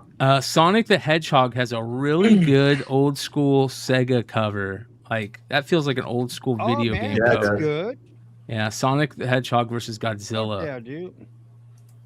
Lots of good covers for this. This is issue number 1. There's going to be a bunch of covers, so be on the lookout. Put Godzuki on there, dude. Banana number 1. I heard this sold out everywhere. Steven Fuentes from Most Wanted Comics said that they sold a shit ton of these issues. So This is wasn't this somehow a cover? Yep. Because I remember like last year, but Raymond didn't have Yeah. copies, and then because I talked to Dinesh about that, because I did a show with Raymond. Well, there you go. I did a show with Raymond at last year's San Diego. Oh my gosh. Dinesh was like, "Did you invite him to come here?" And I was like, "Well, I tried." So anyway, so Banana number 1. Let me see if I can find this. Sienna's I'm gonna try and get Sienna on Saturday night if she's available. To talk about a couple of things that they got going on. But we're gonna be hanging out quite a bit with these guys once we get to San Diego. Like they're just great people. The whole Are crew. you doing the tiki party on Saturday? 100%. I'll never miss that if I Isn't it don't the have best, to. man? Yeah. Yeah, I need to figure out cool. some I had a ways good to get time some last mushrooms though. So we get freaking tanked. yeah. If anyone is in the chat and going to San Diego and wants to go to the coolest party, find me and I will get you in there. I usually work. We need to put down not so funny books. Dude on IG that does all those great little content on IG. He hit me up and said, "Hey, I'm going to be in San Diego this year." I said, "You got to go to the Yeah. bad idea tiki party. And he said, yeah, I Okay. heard about that. And I said, well, we'll figure out a way to get you on the list. So we got to I'll hit get him up him right on the now. list. Yeah. Bro, Yep. we need full signed copies of these. Yes. Full sign from each dude, person. Yeah, no, we should show up with a stack of these. Yes. I'll be all right. Your damn names. Yep. The hardest part is going to find the banana dude. Who's the banana dude? I can't see from here. Yeah. I can't tell, but he might be the hardest person to find to get. What's up, Steve? So there's a lot of variants for this. Very interesting. Next, Catacomb of Torment has a wicked Danny Luckert cover. Look at this. It's wicked, dude. Like a Cthulhu style fucking Pirates of the Caribbean character. Adventure Time has a trippy psychedelic cover for Adventure Time number 15, the 1 in 10. That looks cool. And then Mark Spears, baby, has some fucking heat out this fucking week. Bro. And this Did your cover head number, explode today, Ryan? Oh. Oh my god, bro, this cover right here is so damn good. And not only did we see this cover, we saw all of these covers. And then not only did we see these covers, we saw this amazing fucking astronaut cover. And then not only did we see all of those, we heard about all of these for fucking San Diego, dude. Oh, he dropped them all today? Oh, bro. These are going to be at San Diego. Wonder if you can pre-order. I got to get one of these medals right here. Oh, I yeah. got to get one of these. I will have all. Damn, bro. Look at that leg. I was right. Limited to 500. Yeah, I'm glad they did a less expensive one, and that it's really, that it's one of the better ones. I'm beyond excited for Mark. I'm most excited in comics right now about one moment coming up, and that is Spawn 77. I am so excited for that. And I can't wait. I really can't wait. I hope that like there's something at San Diego for Spawn 77. Oh, that would be nice. Yeah. So that will be happening. A lot of beautiful exclusives for Mark. So be on the lookout for all that stuff. Junk Punch number 2, Hood. Did you? Hell yeah, bro. That's what I'm telling you, dude. Yeah. You got to It's add too this close to the to home. list. Is that the only cover? It's the only cover, bro. No variants. Oh, There you go. Interesting, right? yeah, dude. You'd Bro, love that she punches series. some people in the fucking balls, dude. Yeah. so good. And then this is interesting because I see this Valiant Beyond Exo Man of War number 8 by Nubovich. What does that remind you of? When you see that, what's the first thing you think of? Darkhawk for me. Kinda. I mean, see the the mask, battle yeah. android from G.I. Joe, bro. Oh yeah. Oh, I the can- costume. Oh, Yeah. okay. I'm not looking at the face of that dude. Though. Sorry, You're looking man. at the elemental chick. How are With those those fucking stains? He's looking ears. at the soft and squishies. Yeah. I'm looking at his staff. It's really long and shiny. You mean the bats? Uh-huh. The Mm. Prophets Biddies. of The Doom biddies. number 1 from Schmalky has a bunch of great covers, but I love this one. Look at that. That's cool. Right? You will love this book. And then there's a couple other good ones. There's a good Temple Smith. So this will be an interesting series, new series from Joseph Schmalky. And then finally, Horror Comics, American Nightmares. This is a Kelsey Shannon foil cover from Antarctic Press. This might be fire right here. Bro, that is fire, dude. Look at that, dude. Depending on what the foil looks like, oh my gosh. Fuck, that looks cool. Kelsey Shannon killed this. Dude, they got George Washington on the cover, bro. And Dude, have they him need to sign do a it. crossover with Abraham Lincoln Vampire Hunter. Yeah, dude, that'd be badass. Okay, if anybody was gonna do it, it'd be Antarctic, dude. I mean, I love that movie. Good shit. So, Oh, ladies yeah, and yeah. gentlemen, that is new comic book day this week. A lot of really good new comic books coming out this week. We've got so much coming up. I can't believe what we're in the like. I got such a reality check before the show when Mike said, by this time next week, we're going to be on our way to San Diego. And We'll I be went, at preview night. I'm going to Oh, be shit, like, it'll be night 2. It'll be night 2. yeah. Yeah. I need to start doing laundry, getting packed, start getting all my shit together, start packing all my sales. I got a card sale tomorrow night and one more comic sale before I leave. And for those people that are going to buy in that one last comic sale, there's a very good chance you're not going to get your books back until I get back from San Diego. But I'll try.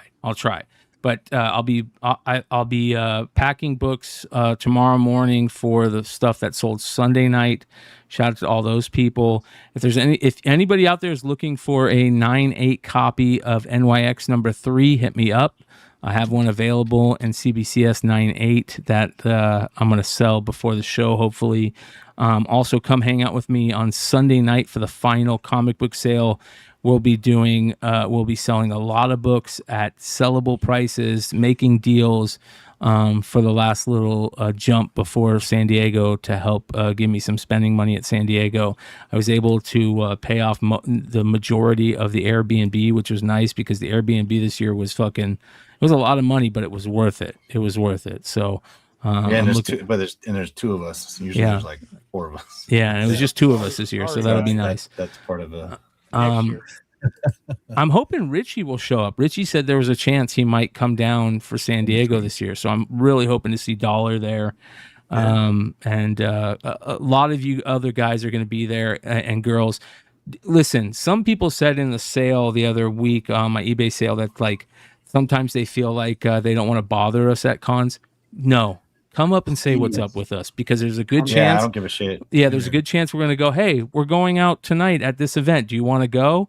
And all the time. It will be one of your best nights at a con ever. So come say hello, come hang out, shoot the shit. We're really cool people to hang out with. As long as you're not a douchebag and you're down to hang out and shoot the shit, you're going to have a good time with us. And hopefully it'll be a great San Diego all around. We're looking forward to it. You guys, there are a lot of good pre-sales that are happening right now. Make sure you guys go to bigclutch.com, check out the pre-sales. Go to bigleg.com, check out the pre-sales. Go to svetashabina.com, go to hivecomics.com, krs.com.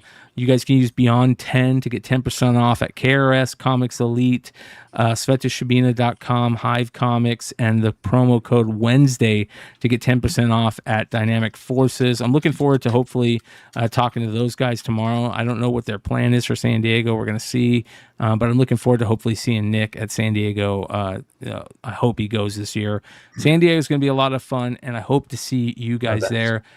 Leg, what do you have coming up? You got any sales coming up before the show?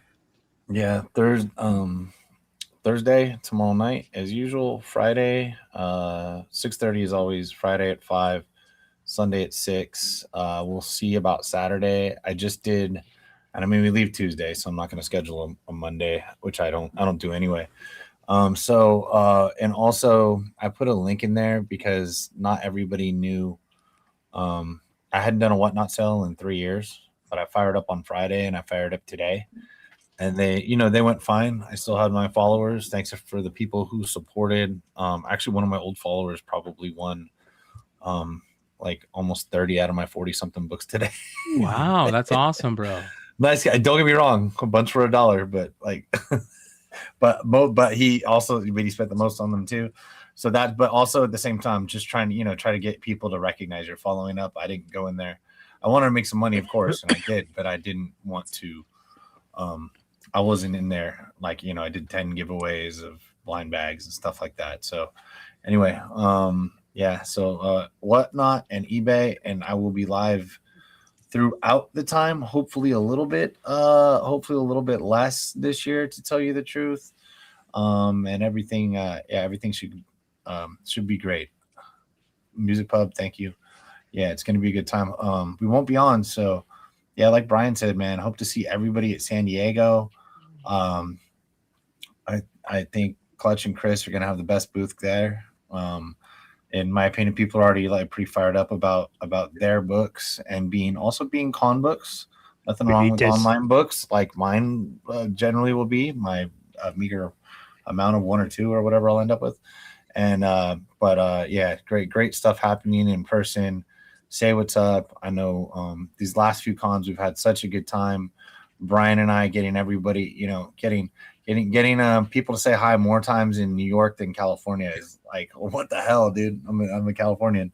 And then at Heroes Con too, man. We got to meet so many nice people at Heroes.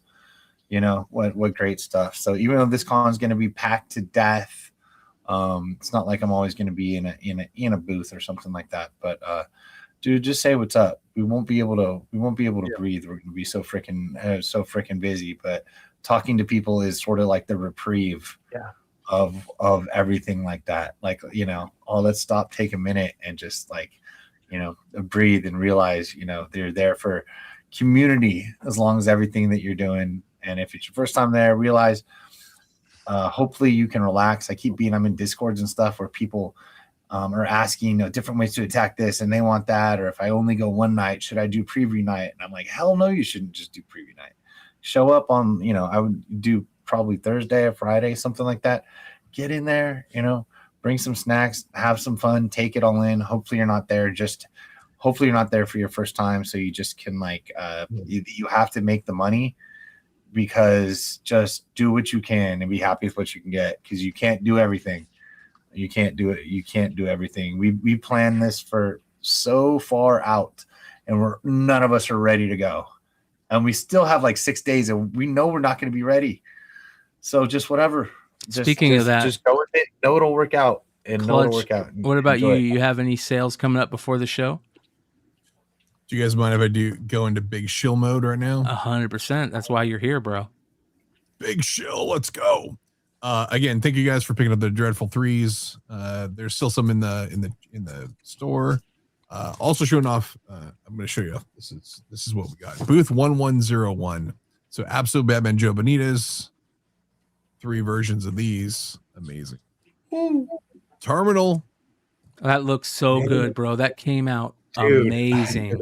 Amazing, bro. This thing is so it's spot foil as well, and a glossy cover.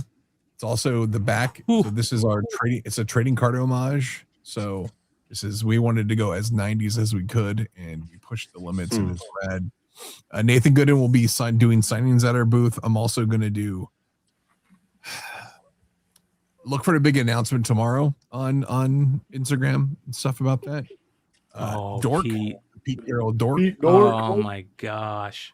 Yeah, Pete Carroll Dork is amazing. So we'll have these at the booth. I might drop some of these tomorrow night real quick on my eBay live show. So follow me after Big Leg. These are going to be eBay live exclusives. Wow. This is the Bill Sienkiewicz Absolute Batman, Absolute Catwoman. There's 1,000 print run. They're higher than we thought they were going to be. We thought they were going to be 500,000 total. eBay live sellers all weekend long are going to have these. There's also going to be another announcement tomorrow. I will have some of these available at my booth, and you'll also get a ticket to go to a Bill Sienkiewicz signing where he'll sign these for free. And I think his signature is normally like $60 at shows, so pretty great deal. And then something these are the things we haven't shown yet in person. Oh my gosh. So Pete TMNT 20, the 300th issue. We have a 4-pack, so we're going to sell them all together just because it just makes sense. But Donnie, Leo, Mikey, so good, and Raph. Let's kill go. that all together. Great job, and then Pete. 2 special things which we haven't announced yet. We're going to be the only vendors with this. Ooh, Ivan this Tao. is the Ivan Tao. Ooh. So we'll be the only ones that are going to have this at the show. It's going to be it's online with a couple of, I think Comic Tom's got them and stuff. So we'll be having these ones. And this is the next special thing. So Davis Ryder, Bolerjack, we got Sweet Death coming out. They hit us up. You guys want to do something? And since we're working with the amazing Sora song on a cover, we're like, Sora, do you want to do something? So Sora said yes. Ooh, damn, Sora. So we've got our Sweet Death. This is the so we got a virgin copy edition of 250. the Oh my foils. gosh, dude, that's edition of 50, fantastic. I think. Right, and then this is what I was trying to tell Leg about earlier. So this is crazy. So this is the metal, but it's like spot varnish on there. Oh man. So I'm gonna pull this thing out because this is I can amazing. see it. The printing on this thing is so wild. So you can see there's like highlights of a embossed varnish on here. Dude, it is bonkers. I love Sora's song. She's so good. Yeah, so Sora will be doing some signings at our booth too. Also, Action Comic 1100 book. That will be there, and I love this post from Sora today. I believe she put this out.